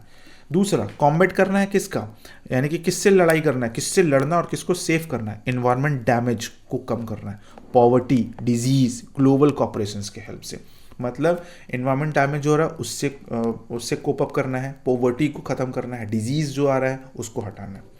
तो एक मेजर ऑब्जेक्टिव भी था, हर लोकल गवर्नमेंट अपना लोकल एजेंडा 21 बनाए अपने एरिया के लिए। और इसके बाद लास्ट में ये बताया गया कि ये तो ग्लोबली बन गया, लेकिन हर एक लोकल गवर्नमेंट भी अपना एक एजेंडा 21 बनाएगा अपने एरिया के लिए, अपने एरिया के लेवल पर काम करने के लिए। तो छोटे लेवल से चलते चलते चलते चलते एक ग्लोबली सब लोग अचीव हो जाएगा, ये चीज़ था। तो ध्यान में रखना है आपको, ठीक है। इतना सारा हम लोग पढ़ लिए, यानी कि लगभग आधा बुक तो खत्म हो ही गया एजेंडा 21, ठीक है ना। चलिए इंपॉर्टेंट टर्म्स में क्या क्या है वो देख लेते हैं, क्या क्या पढ़े थे, क्विक रिवीजन कर लेते हैं फटाक से हम लोग, है ना। Resources, accessible, feasible, acceptable material. Biotic that means living से मिला हुआ रिसोर्सेज, अबायोटिक नॉन लिविंग से मिला रिसोर्सेज, रिन्यूएबल है ना, बार बार रिन्यू होने वाला, नॉन रिन्यूएबल खत्म हो जाने वाला सीधा, पोटेंशियल, अवेलेबल बट यूज नहीं हुआ, अवेलेबल है बट यूज नहीं हुआ है, स्टॉक टेक्नोलॉजी ही नहीं है उसे यूज़ करने की, रिजर्व टेक है बट अभी यूज़ नहीं करेंगे, फ्यूचर के लिए बचा के रखेंगे, sustainable development present plus future दोनों में बैलेंस, एजेंडा 21 1992 के ग्लोबल सस्टेनेबल डेवलपमेंट प्लान और ब्रटलैंड रिपोर्ट 1987 आर कॉमन फ्यूचर, है ना, ये बुक था ना आवर कॉमन फ्यूचर। ये चीज़ एग्जाम के लिए क्या इंपॉर्टेंट हो जाता है, एग्जाम्स के लिए इंपॉर्टेंट हो जाता है स्टॉक वर्सेस रिजर्व डिफरेंसेस, बहुत ही पक्का एग्जाम में आ जाएगा, स्टॉक वर्सेस रिजर्व डिफरेंसेस। फिर गांधी जी का quote, enough for need not for greed, ये भी हम बता चुके हैं आपको। Rio Earth Summit 1992 Brazil 100+ nation सब प्रधानमंत्री प्रेसिडेंट्स पे कराया। Agenda 21 UNCED United Nation Conference on क्या बोलते हैं क्या था, इकोलॉजिकल डेवलपमेंट, ये चीज़ 1992 हो गया। ब्रॉडलैंड कमीशंस हो गया 1987 में, सस्टेनेबल डेवलपमेंट को बहुत ज़्यादा ये तवज्जो दिया। Club of Rome 1968 first systematic conservation advocacy, पहली बार यहाँ पर चर्चा किया गया था सस्टेनेबल कंजर्वेशन ऑफ रिसोर्सेज के बारे में। रिसोर्स प्लानिंग के 3 स्टेप्स, इंडिया के डिफरेंट स्टेट्स में रिसोर्स डिस्ट्रीब्यूशन एग्जाम्पल्स, तो ये सब चीज़ हम पहले आपको इसके पहले हम बता चुके पूरा का पूरा PDF अभी तक के वीडियोज़ में, है ना। तो ये जो टॉपिक्स जो बनता है ना आपका, ये पूरा का पूरा, that's why that is star marked, है ना, इसलिए यहाँ पर स्टार मार्क कर दिया गया है ताकि आप इस पर ध्यान रखें, है ना। ये सब बहुत ही इंपॉर्टेंट टॉपिक हो जाता है, ठीक है, समझ में आ गया ये चीज़ क्या हो गया। हम लोग रिवीजन भी कर लिए और एग्जाम्स के लिए मोस्ट इंपॉर्टेंट पॉइंट्स को भी देख लिए। ओके, तो क्लासिफिकेशन ऑफ रिसोर्सेज में हम लोग सब कुछ पढ़ लिए। अब हम लोग देखेंगे लैंड रिसोर्सेज और लैंड यूजेस के बारे में। ये बहुत इंपॉर्टेंट हो जाता है और ये मतलब फैक्ट के बेसिस पर, क्वेश्चंस के बेसिस पर, एग्जाम पॉइंट ऑफ व्यू से भी इम्पॉर्टेंट है। चलिए समझते हैं इसको हम लोग, है ना। सबसे पहला चीज़ क्या है, लैंड रिसोर्स इतना इंपॉर्टेंट क्यों है। अब लैंड रिसोर्सेज जो है हमारे लिए इतना इंपॉर्टेंट क्यों है, जो कहा जा रहा है कि एग्जाम पॉइंट ऑफ व्यू से बहुत इंपॉर्टेंट हो जाता है, तो क्यों है चलिए देखते हैं। लैंड एक natural resource of utmost atmosphere है, मतलब एक तरीके से समझिए कि ये बहुत ही इंपॉर्टेंस है हमारे लाइफ में भी, बहुत ही इंपॉर्टेंस रखता है। क्यों, हम लैंड पर रहते हैं, हम लैंड पर इकोनॉमिक एक्टिविटीज़ करते हैं, जैसे फार्मिंग हो गया, इंडस्ट्रीज़ हो गया, ये सब सारा चीज़। लैंड नेचुरल वेजिटेशन सपोर्ट करता है, नेचुरल वेजिटेशन जहाँ पर खेती वेती सब कुछ ज़मीन पर ही तो होता है। फिर वाइल्ड लाइफ को हैबिटेट भी यही देता है, जो जानवर है चाहे लाइव स्टॉक्स है वो सब कुछ जगह कौन देता है, रहने का जगह कौन देता है, यही ज़मीन तो देता है। ट्रांसपोर्ट और कम्युनिकेशन सिस्टम लैंड पर ही है, सारा का सारा ज़मीन पर ही डिपेंडेंट है। हमारा 95% बेसिक नीड्स जैसे फूड, शेल्टर, क्लॉथिंग, रोटी, कपड़ा, मकान, ये सब लैंड से ही पूरी होती है। तो ये सब का सब इतना सारा चीज़ जब ज़मीन से हो रहा है तो ऑब्वियस है कि ज़मीन हमारे लिए अटमोस्ट इंपॉर्टेंस रखता है, बहुत ही ज़्यादा इंपॉर्टेंस रखता है। प्रॉब्लम क्या है, अब ज़मीन जो है ना वो फाइनाइट है, इनफाइनाइट नहीं है, फाइनाइट है, कमी है उसका, मतलब कि लिमिट मात्रा में हम लोगों को मिलता है, मतलब इसका साइज फिक्स्ड है, बढ़ नहीं सकता, इसको बढ़ा नहीं सकते हैं, इसलिए इसका केयरफुल प्लानिंग यूज़ करना बहुत ही ज़रूरी है। तो इसको सही तरीके से यूज़ करना पड़ेगा, इसके लिए हम लोगों को बहुत सारा प्लानिंग करना पड़ेगा, तो वो चीज़ बहुत इंपॉर्टेंट हो जाता है लैंड के पर्सपेक्टिव से। अब इंडिया में लैंड का टाइप्स कितना कितना है, रिलीफ फीचर्स देख लेते हैं क्या क्या। है ना। इंडिया में अलग अलग टाइप की लैंड है, अलग अलग टाइप का ज़मीन है। जैसे सबसे पहला चीज़, सबसे इम्पॉर्टेंट और सबसे ज़्यादा तो नहीं बोल सकते, सेकंड सबसे ज़्यादा है माउंटेन्स। माउंटेन्स क्या है, 30% ऑफ एरिया, पूरा का पूरा ज़मीन का 30% एरिया यही लिया हुआ है। पेरिनियल रिवर्स हो गया का फ्लो इंश्योर करते हैं। पेरिनियल रिवर्स मतलब ग्लेशियर से पानी मिलता रहता है साल भर, है ना। एक पेरिनियल रिवर होता है, एक नॉन पेरिनियल रिवर होता है। तो पेरिनियल रिवर में क्या होता है, ये साल भर पानी मिलते रहता है पूरा का पूरा, और नॉन पेरिनियल जो रिवर होता है ना, उसमें साल भर पानी नहीं मिलता है, ठीक है। टूरिज्म के लिए बेस्ट स्पॉट्स हो जाता है ये माउंटेन्स। इकोलॉजिकल बैलेंस मेंटेन करने में बहुत ज़्यादा हेल्पफुल है। इकोलॉजिकल बैलेंस मेंटेन करता है क्योंकि बहुत ज़्यादा प्लांट्स ये वो बहुत ज़्यादा हो जाता है, तो अच्छा मात्रा में इन्वायरमेंट क्रिएट करता है, ऑक्सीजन है ये वो सब कुछ, हैबिटेट है, जंगली जानवर ये सब चीज़ का, है ना, बहुत सारा टिम्बर्स वगैरह ये सब सारा चीज़ हो पाता है। दूसरा पार्ट है that is plateau. 27% of area, 27% of area ले लेता है हमारा कौन सा, प्लाट्यू, ठीक है। अब प्लेट्यू क्या है, तो मिनरल्स के लिए रिच रिजर्व यहीं पर है, ये पठार पर ही मिनरल्स सबसे ज़्यादा मिल पाता है। फॉसिल फ्यूल्स में अगर देखा जाए तो कोल, पेट्रोलियम भी यहाँ मिलते हैं। जैसे आप झारखंड का ही बात उठा लो, छोटा नागपुर प्लेट्यू में बहुत ज़्यादा कोयला है, बट अब झारखंड का थोड़ा सा इकोनॉमिकली डाउन है एक तरीके से बोल सकते हैं, तो जिसके वजह से वो ज़्यादा काम रिच नहीं हो पाता है। अब अगर देखा जाए, वर्चुअली देखा जाए तो बहुत ज़्यादा रिच है, इतना रिसोर्सेस है कि मत पूछिए। फॉरेस्ट भी यहाँ अच्छे हैं, और यहाँ प्लेट्यूज में फॉरेस्ट जंगल भी मिल जाता है, तो ये भी अच्छा बात है ना। चलिए, बाकी जो बच जाता है that is 43% area, that is plains. अब प्लेन्स में क्या क्या है, एग्रीकल्चर के लिए सबसे बेस्ट। अब पहाड़ पर तो एग्रीकल्चर होगा नहीं, पठार पर तो होगा नहीं, क्योंकि वहाँ पर टेक्नोलॉजी नहीं पहुँच सकता है ना। तो फ्लैट लैंड्स हो गया, फर्टाइल सॉइल हो गया, कहाँ मिलेगा, प्लेन्स पर। इंडस्ट्री भी प्लेन्स में ज़्यादा होती है, प्लेन्स पर ही ज़्यादातर करके इंडस्ट्रीज़ बनाया जाता है। पहाड़ पर बनाएगा, वहाँ से ट्रांसपोर्टेशन कैसे होगा, कम्युनिकेशंस कैसे होगा, मार्केट कैसे मिलेगा, बाजार कैसे होगा, ये सब चीज़ देखना पड़ता है ना किसी भी इंडस्ट्रीज़ को लगाने के लिए। तो वो चीज़ नहीं हो सकता है, यहाँ सिर्फ प्लेन में ही होगा। ट्रांसपोर्ट ईजी होता है फ्लैट एरिया में, ठीक है। चलो भाई, अब याद रखना है क्या, प्लेन्स 33% सबसे ज़्यादा है, माउंटेन्स 30% है, प्लेट्यूज 27% है। तो 43, 27 हो गया 70, और प्लस 30 दैट इज़ 100%। तो ये ध्यान में रखना है, आपको पूछा जा सकता है, चाहे मैच द फॉलोइंग में पूछ लिया जाएगा, असर्शन रीजन में पूछ लिया जाएगा, MCQs में पूछ लिया जाएगा, ये किसी भी तरीके। तो data is very important for everyone, है ना। ये लैंड यूटिलाइजेशंस देखेंगे, लैंड का यूज़ कैसे कैसे होता है ना, यूज़ कैसे होता है। लैंड को हम 5 ब्रॉड कैटेगरीज में यूज़ करते हैं, यानी कि अगर ज़मीन का यूज़ के बारे में अगर बात आता है तो हम लोग 5 अलग अलग कैटेगरीज में इसको यूज़ करते हैं। तो सबसे पहला चीज़ क्या है, दैट इज़ फॉरेस्ट, है ना। सबसे पहला क्या है, फॉरेस्ट, जंगल, जहाँ जंगल, वन, ये सब चीज़ होते हैं। नेशनल फॉरेस्ट 1952 पॉलिसी, यानी कि नेशनल फॉरेस्ट पॉलिसी NFP 1952 ने कहा था कि 33% जोग्राफिकल एरिया फॉरेस्ट होना चाहिए, जो कि बहुत ही अच्छा है, गुड है। 33% जोग्राफिकल एरिया होना ही चाहिए। जोग्राफिकल एरिया का 33% क्या होना चाहिए, जंगल होना चाहिए, है ना। बट अभी फॉरेस्ट एरिया 33% बहुत कम है ना। 33% से बहुत कम हो गया है, यह एक सीरियस प्रॉब्लम है जो कि पॉलिसीज़ में मेंशन है, बट उसको हम लोग अचीव नहीं कर पा रहे हैं। क्यों? क्योंकि इंडस्ट्रीज़ बढ़ना, इंडस्ट्रियलाइजेशन एकदम पीक पर है ना। करोड़ों लोगों का लाइवलीहुड फॉरेस्ट पर डिपेंड करता है। ऑब्वियस है ना भाई कि करोड़ों लोग का जो जीवन यापन है वो फॉरेस्ट पर डिपेंड करता है, तो देखने से ही पता चल जाता है। दूसरा जो इंपॉर्टेंट है that is land not available for cultivations, है ना ये चीज़। अब देखो, ये तो फॉरेस्ट हो गया, और दूसरा फिर आ जाता है land not available for cultivations, 2 types में। अब इसमें भी 2 टाइप्स है। कल्टीवेशन मतलब खेती वेती के लिए अवेलेबल नहीं है, इसमें 2 टाइप है। पहला जो टाइप है that is barren land, barren and waste land. Barren मतलब rocky areas, arid, desert areas, जहाँ जब खेती हो ही नहीं सकता है ना, बैरन हो गया वो चीज़, पूरा का पूरा वेस्ट हो गया। कल्टीवेट नहीं की जा सकती है, वो उसको पॉसिबल ही नहीं। अब रेगिस्तान में हम खेती करना चाहेंगे, दैट इज़ नॉट पॉसिबल, है ना। किसी किसी एरिया में पॉसिबल है, बट एकदम जो डीप जोन होता है वहाँ नहीं हो सकता। एग्जाम्पल में जैसे रन ऑफ कच्छ हो गया, रॉकी माउंटेन्स हो गया, यहाँ कुछ नहीं किया जा सकता है, यहाँ ये बैरन ही रह जाएगा, ये पूरा का पूरा बंजर ही रह जाएगा। दूसरा इसी कैटेगरी में आ जाता है that is non agriculture use वाली लैंड, मतलब एग्रीकल्चर नहीं हो रहा है, बिल्डिंग्स हो गया, रोड्स हो गया, वहाँ एग्रीकल्चर कैसे होगा, बिल्डिंग्स बनेगा ना भाई। तो बिल्डिंग्स हो गया, है ना, फिर रोड्स हो गया, फैक्ट्रीज हो गया, रेलवे, सेटलमेंट्स पर यूज़ हो रहा है, बट यहाँ पर कल्टीवेशंस नहीं है ना। ये भी कल्टीवेशंस के लिए अवेलेबल नहीं है, ये चीज़ तो समझ ही रहे हैं।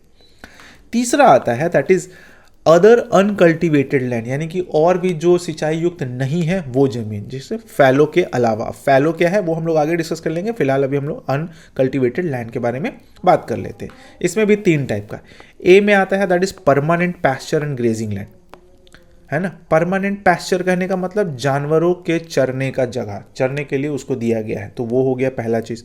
दूसरा है ना, इसी में ये लैंड डिक्रीज हो रही है कंटिन्यूसली। अब ये जो ग्रेजिंग वाला जो ज़मीन है ना, ये धीरे धीरे धीरे कम हो रहा है, और ये सीरियस प्रॉब्लम है। सीरियस प्रॉब्लम क्यों है भाई? इतना कम पैस्चर लैंड में इतने बड़े कैटल पॉपुलेशन कैसे फीड होंगे? तो उसको खिलाने के लिए भी तो चाहिए ना, उसको तो अब ऐसा थोड़ी प्रोडक्शन कर करके खिलाएंगे, उतना नहीं, तो उसको ज़मीन में छोड़ दिया जाता है, पैस्चर लैंड में छोड़ दिया कि जाओ भाई घास खाओ, ठीक है, ऐसा चीज़ है। तो वो कम हो रहा है, तो ये बहुत बड़ा सीरियस प्रॉब्लम हो जाएगा।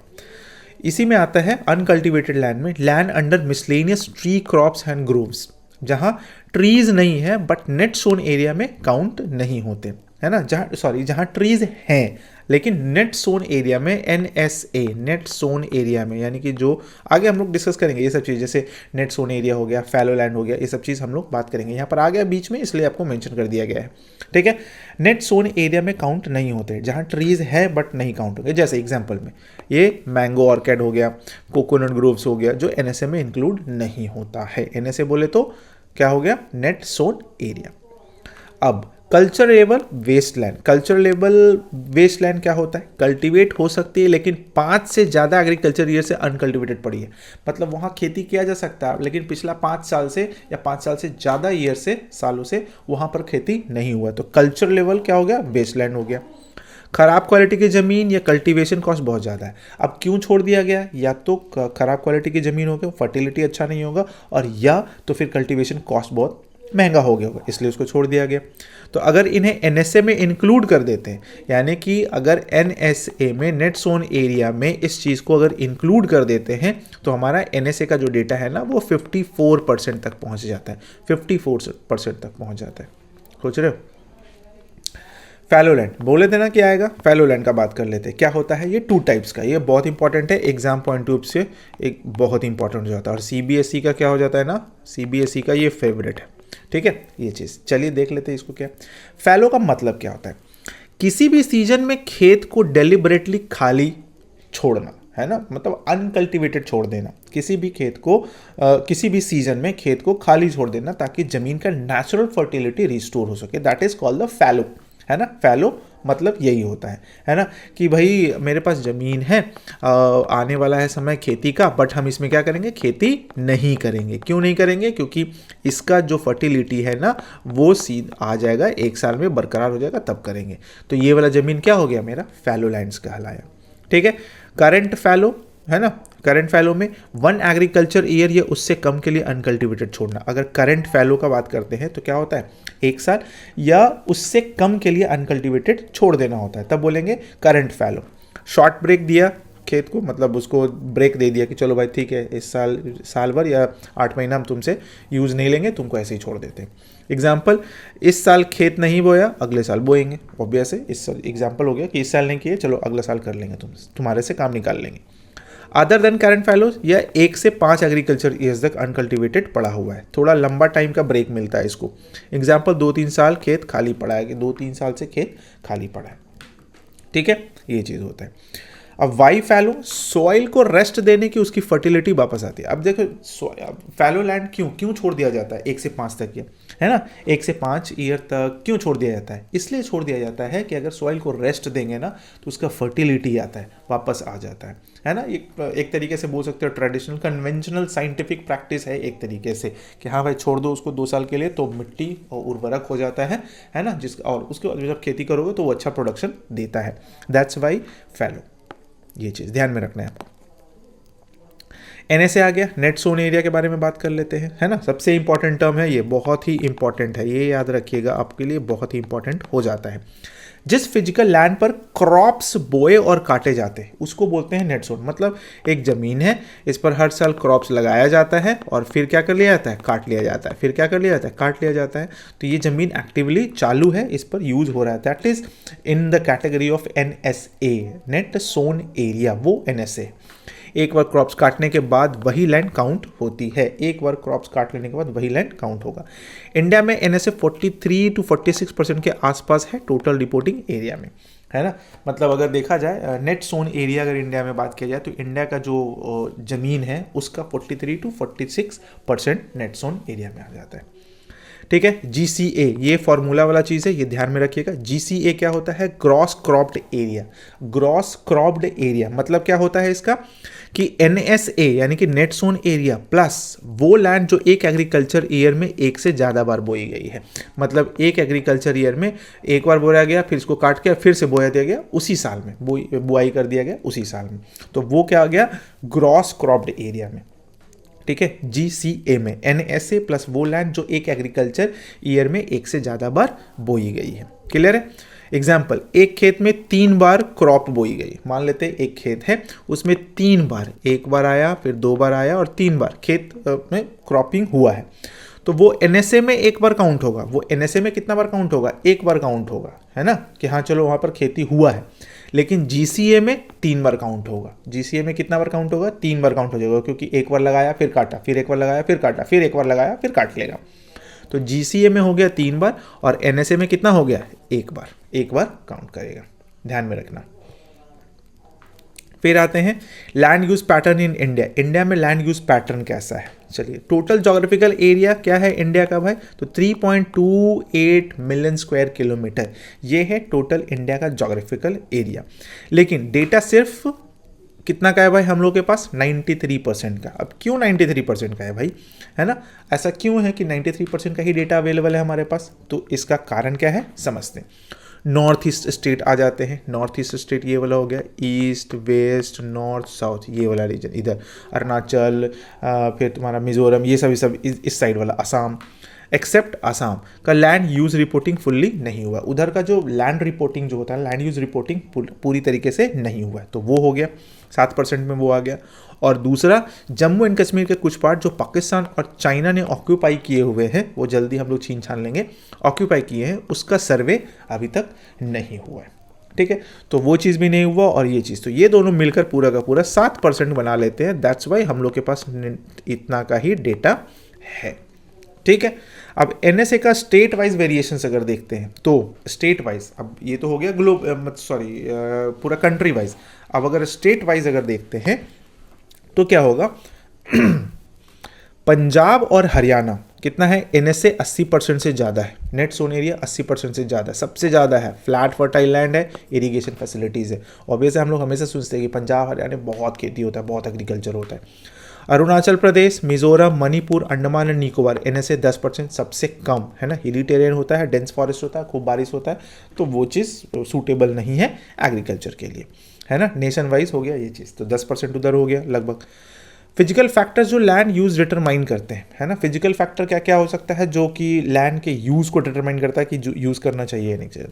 टोपोग्राफी हो गया, प्लेन है या पहाड़ी है। अब अगर प्लेन है तो ठीक है, पहाड़ी रहेगा तो कैसे करेंगे? तो प्लेन है या पहाड़ी है वो टोपोग्राफी बता देता है। क्लाइमेट बता देता है कितना बारिश होगा, टेम्परेचर कैसा है, ये सब चीज़, है ना। सॉइल टाइप बताएगा फर्टाइल है या नहीं है। तो ये फिजिकल फैक्टर हो गया। और ह्यूमन फैक्टर क्या क्या हो सकता है? ह्यूमन फैक्टर होगा जो लैंड यूज डिटरमाइन करता है, दैट इज पॉपुलेशन डेंसिटी, कितने लोग हैं वहाँ पर, है ना, पॉपुलेशन का डेंसिटी कैसा है। टेक्नोलॉजिकल कैपेबिलिटी क्या है, कितना एडवांस फार्मिंग हो सकता है, ठीक है ना। कल्चरल ट्रेडिशंस, क्या क्या उगाते हैं, कैसे यूज़ करते हैं, है ना, क्या प्रोडक्शंस करते हैं, कैसे यूज़ करते हैं वहाँ के लोग, तो उसी हिसाब से लैंड यूज डिटरमाइन भी होता है ना।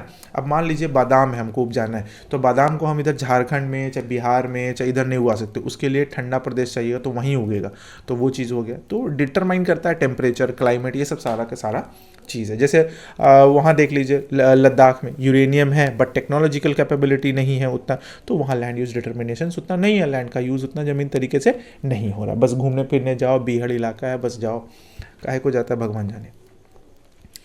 नेक्स्ट में आते हैं, लैंड डिग्रेडेशन करने का मतलब ज़मीन की बर्बादी। अब बर्बादी कैसे होता है समझ लेते हैं।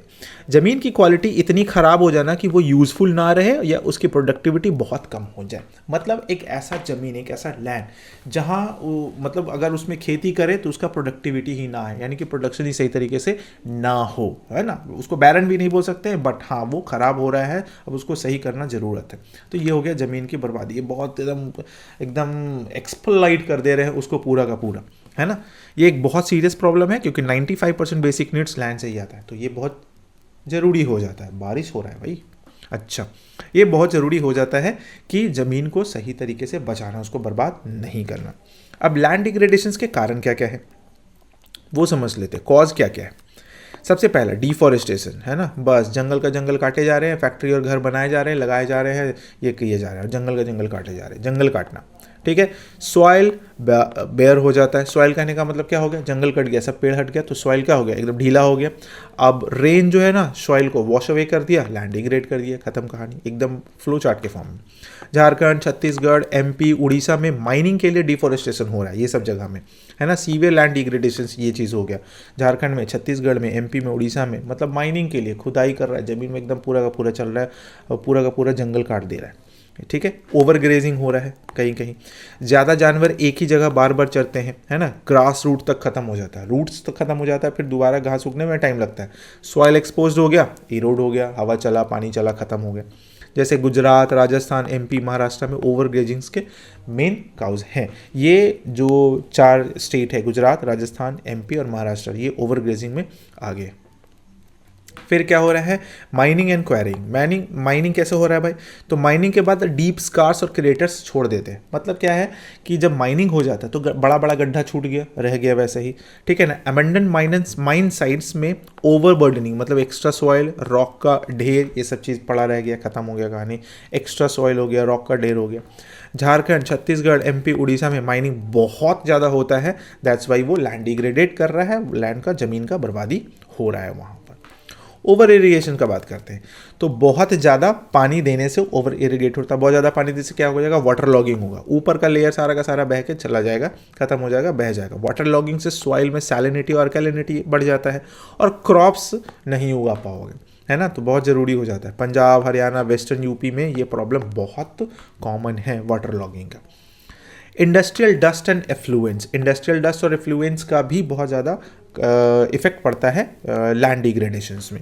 सीमेंट इंडस्ट्रीज में लाइमस्टोन ग्राइंडिंग से बहुत डस्ट जनरेट होता है। सीमेंट जहाँ बनता है ना, वहाँ लाइमस्टोन ग्राइंड जब होता है बहुत ज़्यादा डस्ट बनता है और वो सब ज़मीन पर बैठ जाता है, जिसको वो ज़मीन खराब करता है। ये डस्ट लैंड पर सेटल करते हैं, वाटर इन्फिल्ट्रेशन को रोकते हैं, पानी ज़मीन में नहीं जा पाता क्योंकि वो ऊपर ही रह जाता है और वो नीचे नहीं जा पाता, जिसकी वजह से क्या हो गया, नीचे पानी नहीं पहुँचा, पौधा उधा लगा हुआ है, सो खत्म हो गया। सेरेमिक इंडस्ट्रीज में कैल्साइट और सोपस्टोन ग्राइंडिंग से भी यही प्रॉब्लम होता है। सेरेमिक इंडस्ट्रीज में यही चीज़ हो रहा है। इंडस्ट्रियल इफ्लुएंस यानी कि वेस्ट वाटर, लैंड और वाटर पॉल्यूशन का मेजर सोर्स है। इंडस्ट्रियल इफ्लुएंस करने का मतलब इंडस्ट्री से निकलने वाला कचरा है, पानी है, केमिकल है, गंदा है, ये सब कुछ है ना, वेस्ट वाटर जिसको बोल लीजिए, वो ज़मीन को और लैंड को दोनों को खराब कर रहा है। ओके, चलिए लैंड कंजर्वेशन से आते हैं। ज़मीन को बचाना भी होगा, है ना। ज़मीन बचाने के तरीके सबसे पहला क्या है भाई, तो प्रॉब्लम आइडेंटिफाई कर लेना है, अब सॉल्यूशन प्रॉब्लम आइडेंटिफाई तो कर लिया भाई, ऐसे ऐसे हो रहा है, अब सॉल्यूशन भी तो करना होगा। तो सबसे पहला चीज़ अफॉरेस्टेशन, ज़्यादा से ज़्यादा पेड़ लगाओ, planting more and more trees, ज़्यादा से ज़्यादा पेड़ लगाओ। डिफॉरेस्टेशन के एरियाज़ में नए जंगल लगाओ, है ना, मतलब कि डिफॉरेस्टेशन जहाँ हो रहा है, जहाँ छूट गया, वहाँ नया पेड़ लगाओ, एकदम बहुत खतरनाक तरीके से रोज़ पेड़ लगाओ। सॉइल को रूट्स पकड़ लेते हैं, इरोजन रोक लेते हैं। अब जब पेड़ लगेगा तो सॉइल होल्ड हो जाएगा तो इरोजन नहीं होगा, लैंड डिग्रेडेशन रुक जाएगा, सॉइल कंजर्व भी हो जाएगा। पढ़ेंगे हम लोग सॉइल के बारे में आगे। प्रॉपर मैनेजमेंट ऑफ ग्रेजिंग, है ना, ग्रेजिंग का प्रॉपर मैनेजमेंट करना है। एक ही जगह पर बार बार ग्रेजिंग मत कराना है, नहीं कराना है। रोटेशनल ग्रेजिंग कराना है, अलग अलग एरियाज़ में लेके जाना है जानवर लोगों को, है ना, जानवर चारों, ताकि ग्रास रिकवर कर सके। एक ही जगह पर खिलाते खिलाते ग्रास रूट भी खत्म हो जाता है। तो यह इस एरिया में मान लेते हैं इतना बड़ा एरिया है, ठीक है, तो यहाँ खिला रहे हैं, तो उसके बाद फिर उठा के फिर यहाँ लेके चले जाओ, है ना, नहीं तो फिर यहाँ ही लेके आएंगे तो फिर इधर ही आ जाएगा, यहाँ लेके आ जाओ, है ना, इधर ले आओ, तब तक यहाँ पर थोड़ा बहुत होगा, चलेगा, ये वो थोड़ा बहुत ये सब ग्रोथ करेगा, है ना। उसके बाद फिर यहाँ से उठा के फिर यहाँ लेके आ जाओ, फिर यहाँ बढ़ जाएगा, फिर यहाँ स्टार्ट हो जाएगा, तो ऐसे करके ये साइकिल चलता रहेगा। ठीक है। उसके बाद बात करते हैं shelter belts of plants arid areas के लिए। शेल्टर बेल्ट बनाना, डेजर्ट एरियाज में विंड ब्रेक के लिए प्लांट्स के लाइंस लगाना है। प्लांट्स के लाइंस करने का मतलब क्या होता है, लोग अब आजकल फार्मिंग में लगाने लग गए ठंडा हवा के लिए और तूफान उफान खेत के लिए। खेत बनाया हुआ है, चारों तरफ क्या कर दिया, प्लांट लगा दिया, लंबा लंबा बड़ा बड़ा, कि अगर बहुत बड़ा, और नीचे में बुशी टाइप का होता है ना, जो झाड़ी टाइप का, वो लगा दिया कि बहुत ज़्यादा हवा चले तो ना कुछ को प्रॉब्लम ना हो, जो ज़मीन का जो पहला लेयर जो होता है ना, मिट्टी का जो लेयर होता है ना, वो हवा से उड़े ना, ये चीज़ अच्छा है ना। ये विंड के स्पीड रोक देती है, सैंड इरोजन कम हो जाती है। समझ में आ गया। सैंड ड्यून स्टेबिलाइजेशंस, ठीक है ना। हाँ, डेजर्ट्स में सैंड ड्यून्स मूव करते हैं, तो हम लोग को पता है कि डेजर्ट्स में सैंड ड्यून्स क्या करते हैं, मूव करते होते हैं। एग्रीकल्चर लैंड दबते हैं, उसके वजह से क्या हो जाता है, एग्रीकल्चर वाला ज़मीन जो होता है ना, वो दबते चला जाता है, उसके ऊपर से बालू बालू बालू आते चला जाता है। थॉर्नी बुशेस, कांटे वाली झाड़ियाँ लगाने से सैंड ड्यून्स पर अगर कांटे वाली झाड़ियाँ लगा जाए तो उसको ज़्यादा पानी का जरूरत नहीं होता, और वो वैसा ही एरिया में होता है, तो इनके रूट्स सैंड को पकड़ लेते हैं और ड्यून्स मूव नहीं करते, तो बच जाता है ये चीज़। प्रॉपर मैनेजमेंट ऑफ वेस्टलैंड्स को डेवलप करना है, प्रॉपर लैंड यूज़ प्लानिंग करना है, मतलब अच्छे तरीके से प्लान करके ज़मीन को यूज़ करना है, उसको मैनेज करना है। कंट्रोल ऑन माइनिंग एक्टिविटीज़ को कंट्रोल करना है ना, रिहेबिलिटेट करना है उसको, एबेंडन माइंस को फिल करो, ट्रीज़ लगाओ वहाँ पर जहाँ माइनिंग हो गया, अब ज़मीन का फर्टिलिटी, ज़मीन खोदा गया वहाँ पर जंगल बना दो, है ना, नहीं यूज़ करना है तो दोगे तो नहीं किसी को कि भाई ले लो, जाओ इसमें काम कर लेना, घर बना लेना, ये कर लेना, वो कर लेना, वो तो दोगे नहीं। ठीक है, तो क्या करना है भाई, वहां जंगल लगा दो। ठीक है, चलिए। इंडस्ट्रियल वेस्ट ट्रीटमेंट करना है। इंडस्ट्रियल वेस्ट ट्रीटमेंट कहने का मतलब जो भी इंडस्ट्री से जो आ रहा है उसको सही तरीके से ट्रीट करना है, डिस्चार्ज करना है, उसको अगर यूज़ कर सकता है, रिसाइकल हो सकता है, रिसाइकल वाटर कर सकता है, वाटर को रिसाइकल किया जा सकता है, देन वो करना है। प्रॉपर वेस्ट डिस्पोजल सिस्टम बनाना है। पॉल्यूटेड वाटर डायरेक्टली लैंड या रिवर्स में नहीं डालना है। इसके लिए सख्त कानून भी होना चाहिए कि आपका फैक्ट्री का ये चीज़ डायरेक्ट पानी में नहीं जाएगा, आप इसको रिसाइकल करो या तो फिल्टर करो, तब पानी में लेके जाओ। पूरा का पूरा कचरा बहा देता है। अब इसको करेगा कौन, वो तो पता ही है आपको। चलिए, ये चीज़ हो गया, ये टॉपिक हमारा लैंड रिसोर्सेज से, land degradation, land resources, land conservation, ये सब सारा चीज़ पढ़े। अब फटाक से देख लेते हैं की टर्म्स और कोई रिवाइज कर लेते हैं हम लोग तुरंत। Net sown area, actual land जहां क्रॉप बोई और काटी गई है। ग्रॉस क्रॉप्ड एरिया, GCA जिसको बोलते हैं, NSA, और फिर सेम लैंड जो एक साल में बार बार बोई गई है, वो चीज़ है। जैसे 1000 वाला बताए थे ना कि NSA में एक बार काउंट होगा, लेकिन GCA में 3 बार काउंट होगा। करंट फैलो, 1 साल या कम के लिए खेत खाली जो रहता है। अदर दैन करंट फैलो, 1 से 5 साल तक खेत खाली है।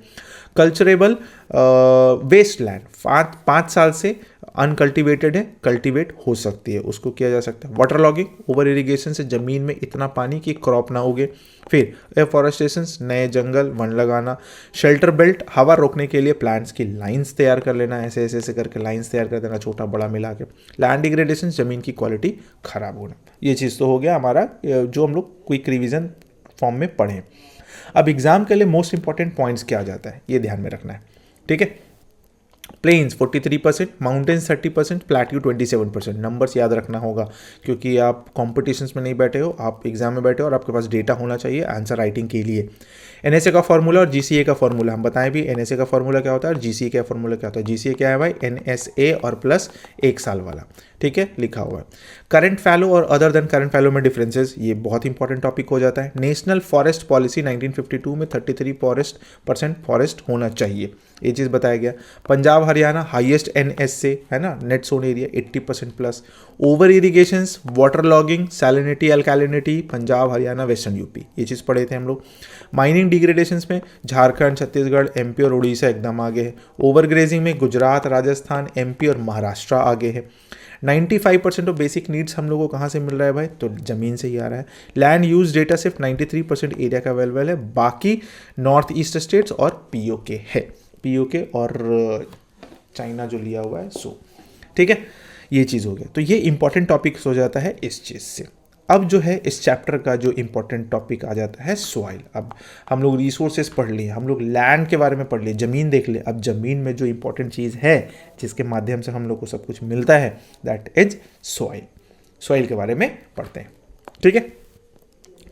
चलिए, सॉइल इतना इंपॉर्टेंट क्यों है हमारे लिए? अब सॉइल इंपॉर्टेंट इसलिए भी है, मोस्ट इंपॉर्टेंट नेचुरल रिसोर्सेज कहा जाता है, क्योंकि ये प्लांट ग्रोथ का मीडियम है। प्लांट इसके बिना उग ही नहीं सकता है, ठीक है ना। अब ऐसा नहीं है कि नहीं उग सकता है, लेकिन इतना बड़े लेवल पर नहीं उग सकता जितना बड़े लेवल पर जरूरत है भारत को, है ना।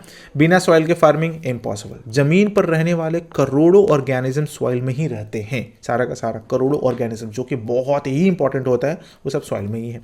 हमारी फूड सिक्योरिटी डायरेक्टली सॉइल पर ही डिपेंड करती है। सॉइल खराब, प्रोडक्शंस नहीं होगा, भूखे मर जाएंगे सब। फॉरेस्ट, ग्रासलैंड सब सॉइल पर ही टिके हुए हैं, ये सब सारा का सारा। तो इससे पता चल रहा है कि हमारे लिए सॉइल कितना इंपॉर्टेंट है। माइंड ब्लोइंग फैक्ट में देख लेते हैं, सिर्फ कुछ सेंटीमीटर गहरी सॉइल बनने में मिलियंस ऑफ ईयर्स लगते हैं पूरे के पूरे अर्थ पर, कुछ सेंटीमीटर। इसलिए ये इतना प्रीशियस रिसोर्सेस है, एक बार बर्बाद हुआ तो वापस नहीं आएगा जल्दी, है ना। एक बार अगर ख़त्म हो गया तो वापस आने में बहुत समय लग जाता है, मिलियंस ऑफ ईयर्स लगा हुआ है। देन इसको बहुत बचाना ज़रूरी है। सॉइल कैसे बनता है? सॉइल फॉर्मेशन देख लेते हैं। सॉइल की लिविंग सिस्टम, सॉइल एक लिविंग सिस्टम है। कैसे? इसका फॉर्मेशन काफ़ी कॉम्प्लेक्स प्रोसेस है। चलिए समझ लेते हैं, कॉम्प्लेक्स को इजी बना लेते हैं।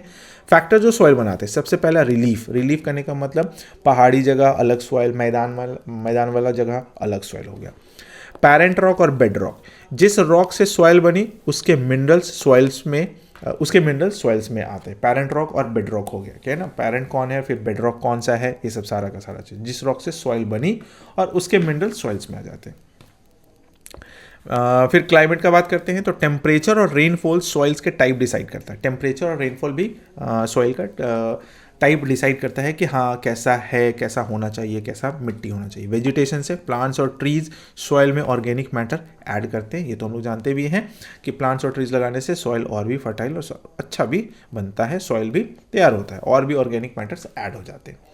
अदर लाइफ फॉर्म्स देखा जाए तो बैक्टीरिया, फंगी, फिर अर्थवर्म सॉइल फर्टाइल बनाते हैं। टाइम, जितना पुराना सॉइल उतना ज़्यादा डेवलप्ड।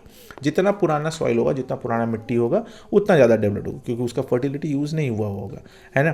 तो वो चीज़ है, ऐसा नहीं कि एकदम बैरन लैंड में चले जाती, नहीं।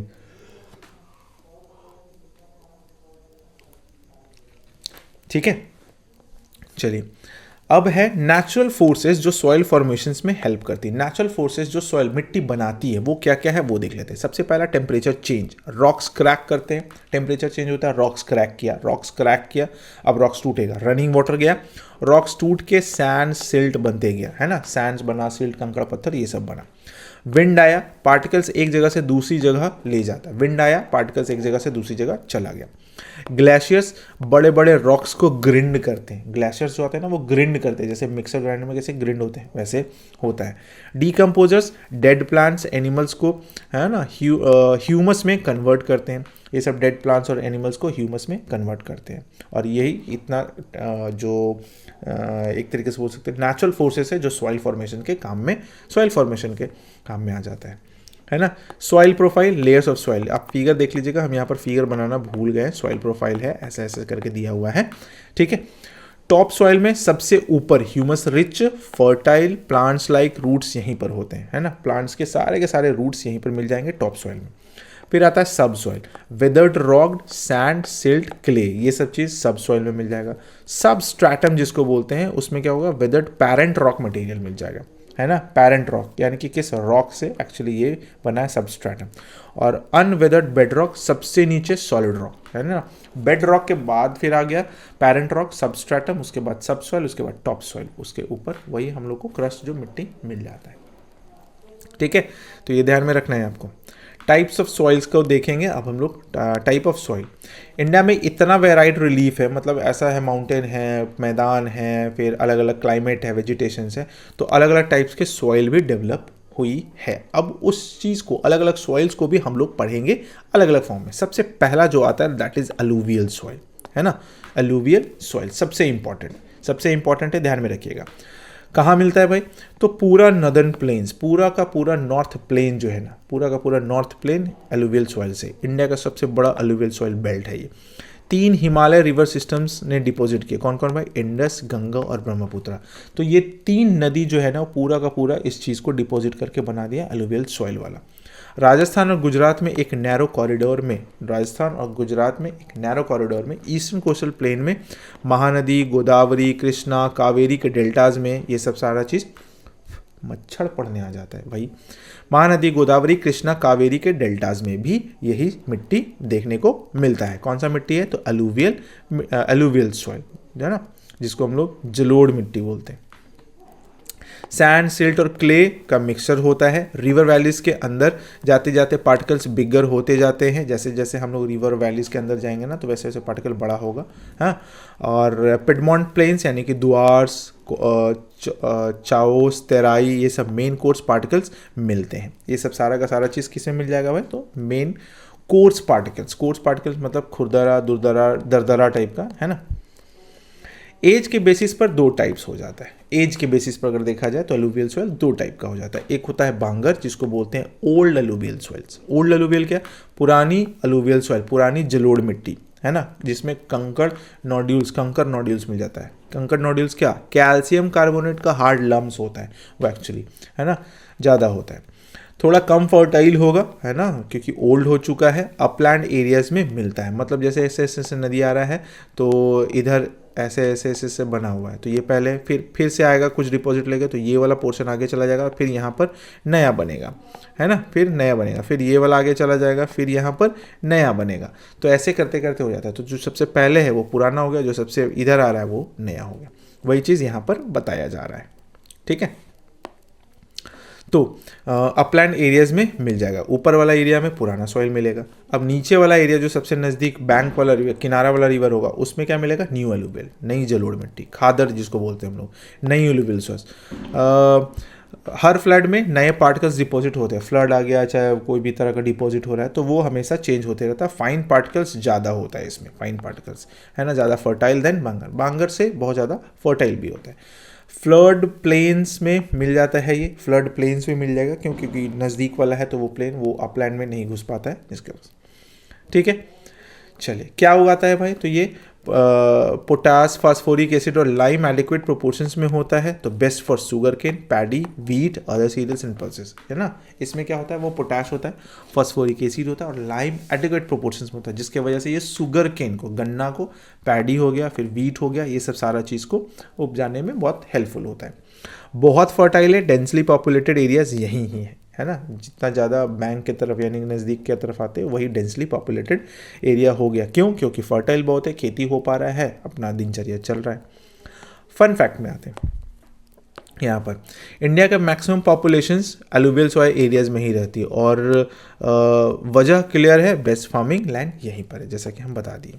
नेक्स्ट में आते हैं, that is black soil, cotton का सॉइल। इसको कॉटन की माँ, कॉटन की अम्मा बोल लो जो भी, है ना। कहाँ मिलता है भाई? तो डेक्कन ट्रैप बेसाल्ट रीजन में, लावा फ्लो से बनी है। लावा का जो फ्लो होता है ना, उससे बना है। तो ये कहाँ?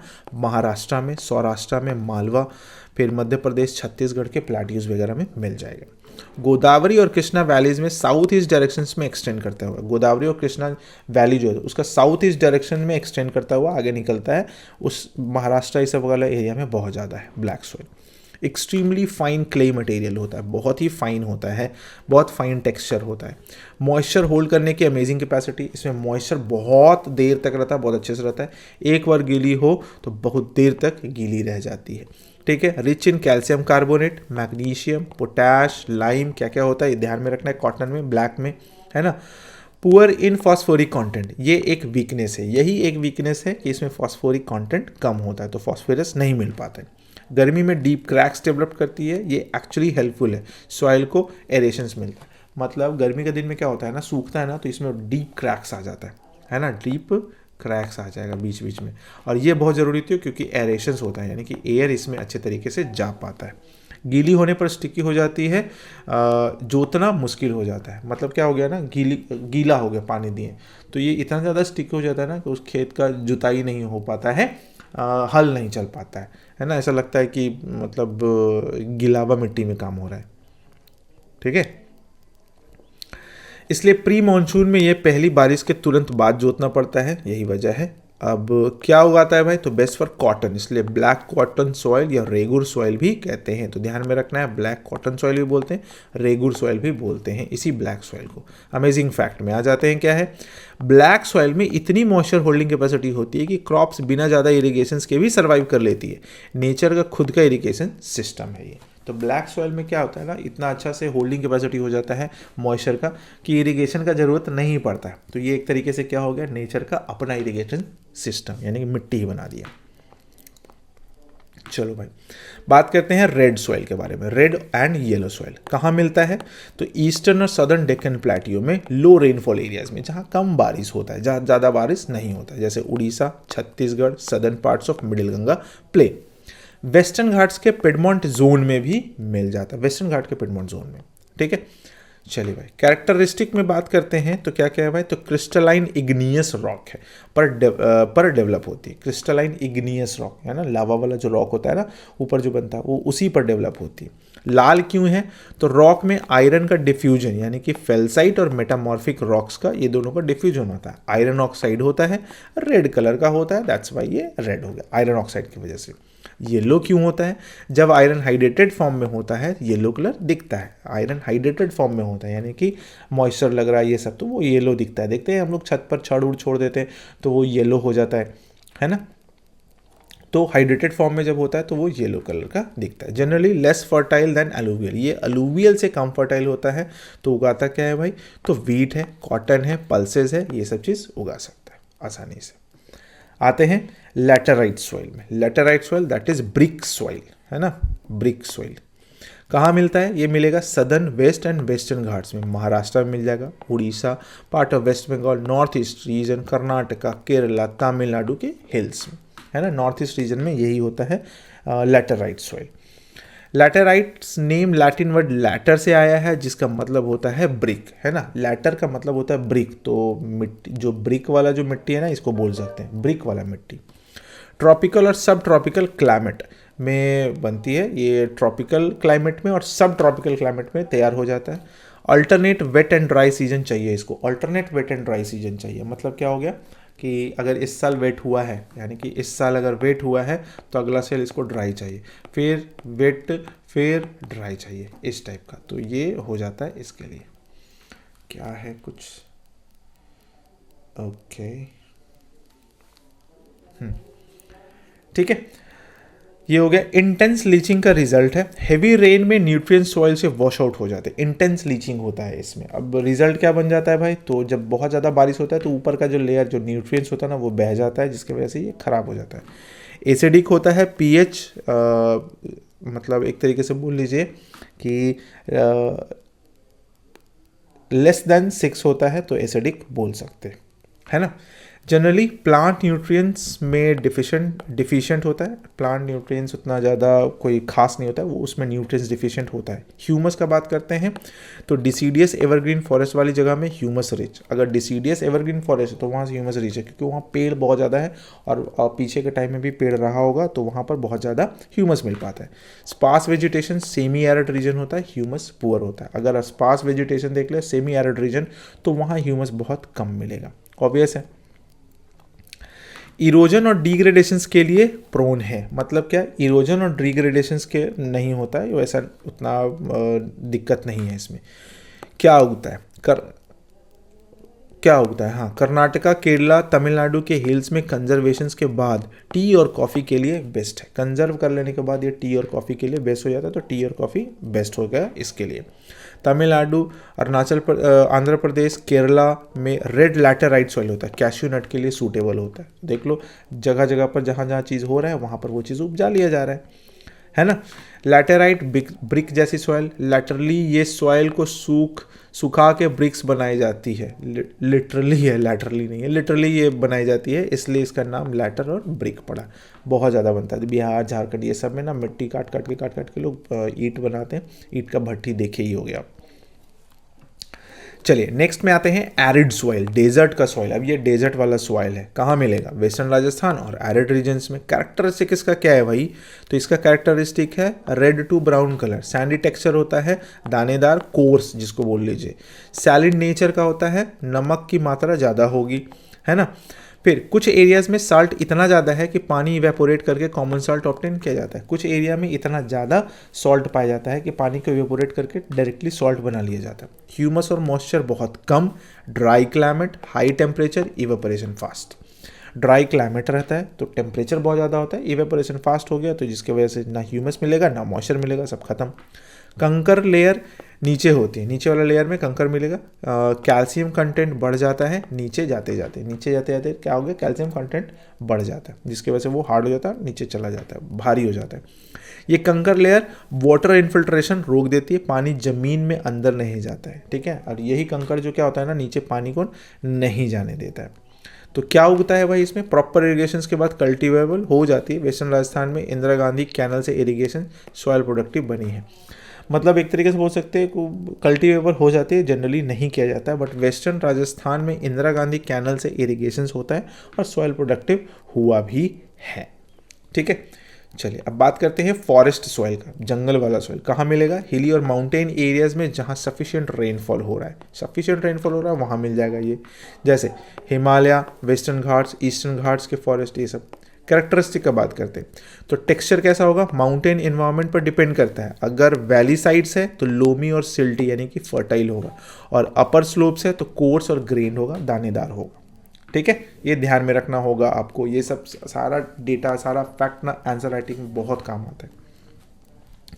स्नो कवर्ड हिमालयन एरियाज में एसिडिक, लो ह्यूमस है ना, ह्यूमस बहुत कम होगा, डेनुडेशंस होते रहता है हमेशा, जिसकी वजह से।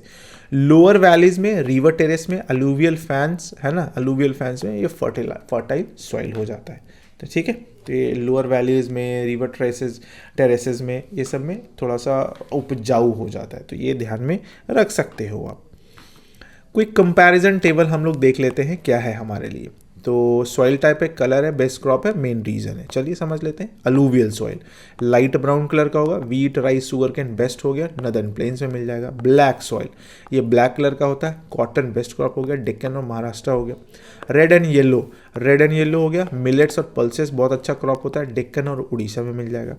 लैटेराइट सॉइल, ये रेड कलर का होगा, टी, कॉफ़ी, कैश्यूज वगैरह साउथ इंडियन और नॉर्थ ईस्ट में देखने को मिलता है। एरिड रीजन वाला एरिड सॉइल, रेड और ब्राउन रहेगा ये, है ना। बाजरा पल्सेस विथ इरिगेशंस, है ना, बाजरा पल्सेस विथ इरिगेशंस, ये इरिगेशंस के साथ बाजरा पल्सेस को उपजाया जा सकता है राजस्थान में। फॉरेस्ट सॉइल टाइप में वेरिएबल होगा, यहाँ टी, कॉफ़ी, ये सब चीज़ हिल्स में भी और माउंटेन्स में भी देखने को मिलता है, ये वाला फॉरेस्ट सॉइल, है ना। अब सॉइल इरोजन का बात कर लेते हैं। सॉइल के बारे में तो पढ़ ली है, सॉइल इरोजन देखेंगे तो मिट्टी की बर्बादी। सॉइल इरोजन मतलब क्या हो गया, सॉइल कवर का हट जाना और बाद में वॉश एंड ब्लो अवे हो जाना। मतलब क्या हो गया, सॉइल धीरे धीरे क्या हो गया, कम हो गया, खराब हो गया, खत्म हो गया। तो नॉर्मल बैलेंस क्या हो गया, सॉइल फॉर्मेशन और सॉइल इरोजन साइमल्टेनियसली होते रहते हैं। अब देखो होता क्या है ना कि कान में पटाखा फूटने लग जाता है। सॉइल इरोजन और सॉइल फॉर्मेशन साइमल्टेनियसली चल रहा होता है, तो जनरली बैलेंस बना हुआ रहता है। प्रॉब्लम तब हो जाता है जब ये बैलेंस डिस्टर्ब हो जाता है, ठीक है। ऐसे तो बैलेंस बना हुआ है, बट प्रॉब्लम तब हो गया जब हम लोग इंटरफेयर कर जाते हैं और ये चीज़ डिस्टर्ब हो जाता है पूरा का पूरा। हम लोगों से भी हो सकता है, फिर बारिश बहुत ज़्यादा हो गई उससे भी होता है ना। चलिए सॉइल इरोजन के कॉजेज क्या क्या हो सकते हैं। तो ह्यूमन एक्टिविटीज़ में, मैन मेड कॉजेज में डिफॉरेस्टेशन, जंगल काट रहा है, रूट्स नहीं है, सॉइल एक्सपोज हो गया, इरोड कर गया। ओवर ग्रेजिंग हो रहा है, ग्रास खत्म हो गया, ग्रास रूट टूट जा रहा है, सॉइल बेर पड़ गया तो विंड और वाटर इरोड कर देगा उसको। कंस्ट्रक्शन होते जा रहा है, नेचुरल कवर हटा देते हैं और कंस्ट्रक्शन किए जा रहे है ना। माइनिंग है, ज़मीन खोद देते हैं, छोड़ देते हैं, ख़त्म हो गया। नेचुरल फोर्सेस में रनिंग वाटर, विंड और ग्लेशियर आ जा रहा है, ये नेचुरल हो गया, वो मैन मेड हो गया। टाइप्स ऑफ सॉइल में, अब सॉइल इरोजन में, टाइप्स ऑफ सॉइल इरोजन में सबसे पहला जो आता है ना, गली इरोजन। अब देखो ये क्या है, रनिंग वाटर क्लेई सॉइल में डीप चैनल्स, गलीज काट देती है। गलीज देखते हैं मोहल्ला में, देखते हो पानी गिर रहा है तो ऐसे ऐसे कट जाता है जाकर, है ना, बीच वाला सारा मिट्टी गायब, बह गया, वो चीज़ होता है। तो ज़मीन कल्टीवेशन के लिए अनफिट हो जाता है, बैड लैंड कहते हैं इसको। ये अगर ऐसा होता है गली इरोजन है तो ज़मीन कल्टीवेशन नहीं हो पाता है, ठीक है। चंबल बेसिन में ऐसे लैंड्स को रेविन्स कहते हैं। अगर चंबल बेसिन में चले जाए तो ऐसा ज़मीन को रेविन्स बोलते हैं, रेविन्स, है ना। ये एक बहुत सीरियस प्रॉब्लम है। एक बार रेविन बन गई तो ज़्यादा कुछ नहीं हो सकता। एक बार अगर वो कट गया, एक बार बन गया रेविन, तो वहाँ कुछ नहीं हो सकता है। ठीक है। दूसरा है शीट इरोजन। शीट इरोजन क्या होता है? पानी स्लोप पर शीट की तरह बहकर जाता है ना। पानी जैसे ऐसे है और ये ऊपर ऊपर ऊपर ऊपर ऐसे ऐसे बह के निकलता है, तो पूरी तरह टॉप सॉइल एक साथ वॉश अवे हो जाता है। ये तो गड़बड़ हो गया। ये ज़्यादा दिखाई नहीं देता बट बहुत डेंजरस है। टॉप सॉइल सबसे फर्टाइल होता है। टॉप सॉइल सबसे ज़्यादा फर्टाइल होता है और उसी को बहा के लेके चला जाता है तो खत्म। विंड इरोजन से विंड लूज सॉइल को फ्लैट स्लोप लैंड ब्लो कर देती है। ऑब्वियस है, विंड लूज कर देती है सॉइल को, और फ्लैट स्लोपिंग लैंड वाला जो होता है ना वो ब्लो कर देती है, हवा जैसा बहा के लेके चल जाती है। डेजर्ट एरियाज और सेमी एरिड एरियाज में मेन कॉमन हो गया ये चीज़। सैंड ड्यून्स भी इसी से मूव करते हैं, यही विंड इरोजन की वजह से सैंड ड्यून्स मूव कर जाते हैं। फार्मिंग मेथड से भी इरोजन होता है। कैसे होता है ना? देखिए, गलत डायरेक्शंस में प्लोइंग करना, स्लोप को ऊपर से नीचे प्लो करने से चैनल बनते हैं, पानी फास्ट फ्लो करता है और इरोजन हो जाता है। ऊपर से नीचे से ऊपर की तरफ करना पड़ेगा ताकि पानी मतलब फास्ट फ्लो ना करे। ये एक अवॉइडेबल ह्यूमन मिस्टेक्स है। ये मतलब अवॉइड किया जा सकता है, ह्यूमन मिस्टेक्स है ये, मतलब उसको अगर जानकारी है तो आराम से उसको किया जा सकता है सही। सॉइल कंजर्वेशन की बात करते हैं हम लोग। सॉइल कंजर्वेशन, मिट्टी बचाने का तरीका। पहला, कॉन्टूर प्लॉइंग। स्लोप के ऊपर नीचे नहीं, कॉन्टूर लाइंस के अलोंग प्लॉइंग करना। ऐसे ऐसे ऐसे कॉन्टूर लाइंस बन जाता है ना, तो उसके अलोंग में प्लॉइंग करना होगा। Contour lines is equal to same height वाली लाइन। सेम हाइट वाली लाइंस को सबको जोड़ा जाता है। अच्छा,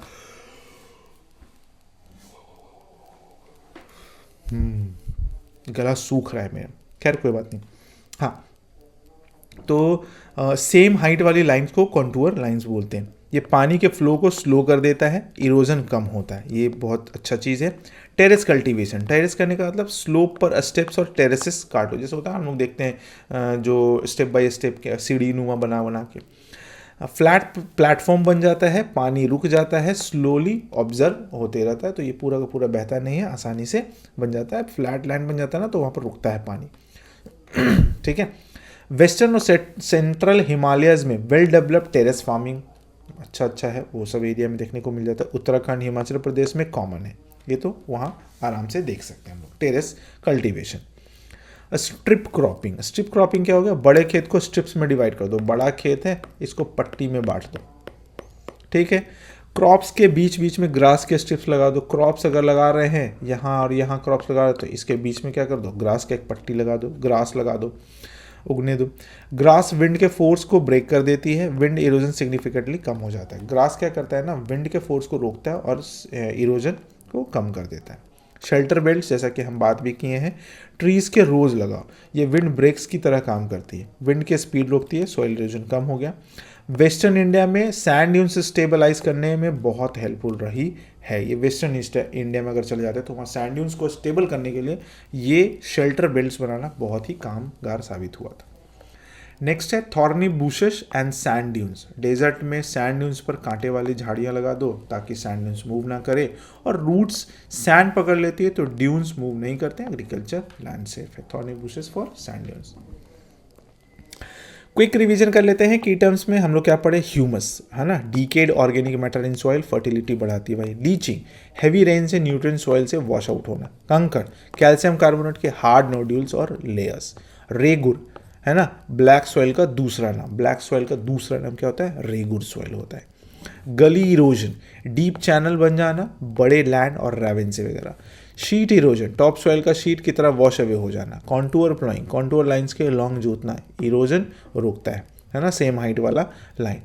टेरेस कल्टीवेशन, स्लोप्स पर स्टेप्स बनाना है ना, हिमालयाज में ये सब कॉमन देखने को मिल जाता है। स्ट्रिप क्रॉपिंग, क्रॉप्स के बीच ग्रास स्ट्रिप लगाना, विंड इरोजन से रुक सकता है, सॉइल बच सकता है।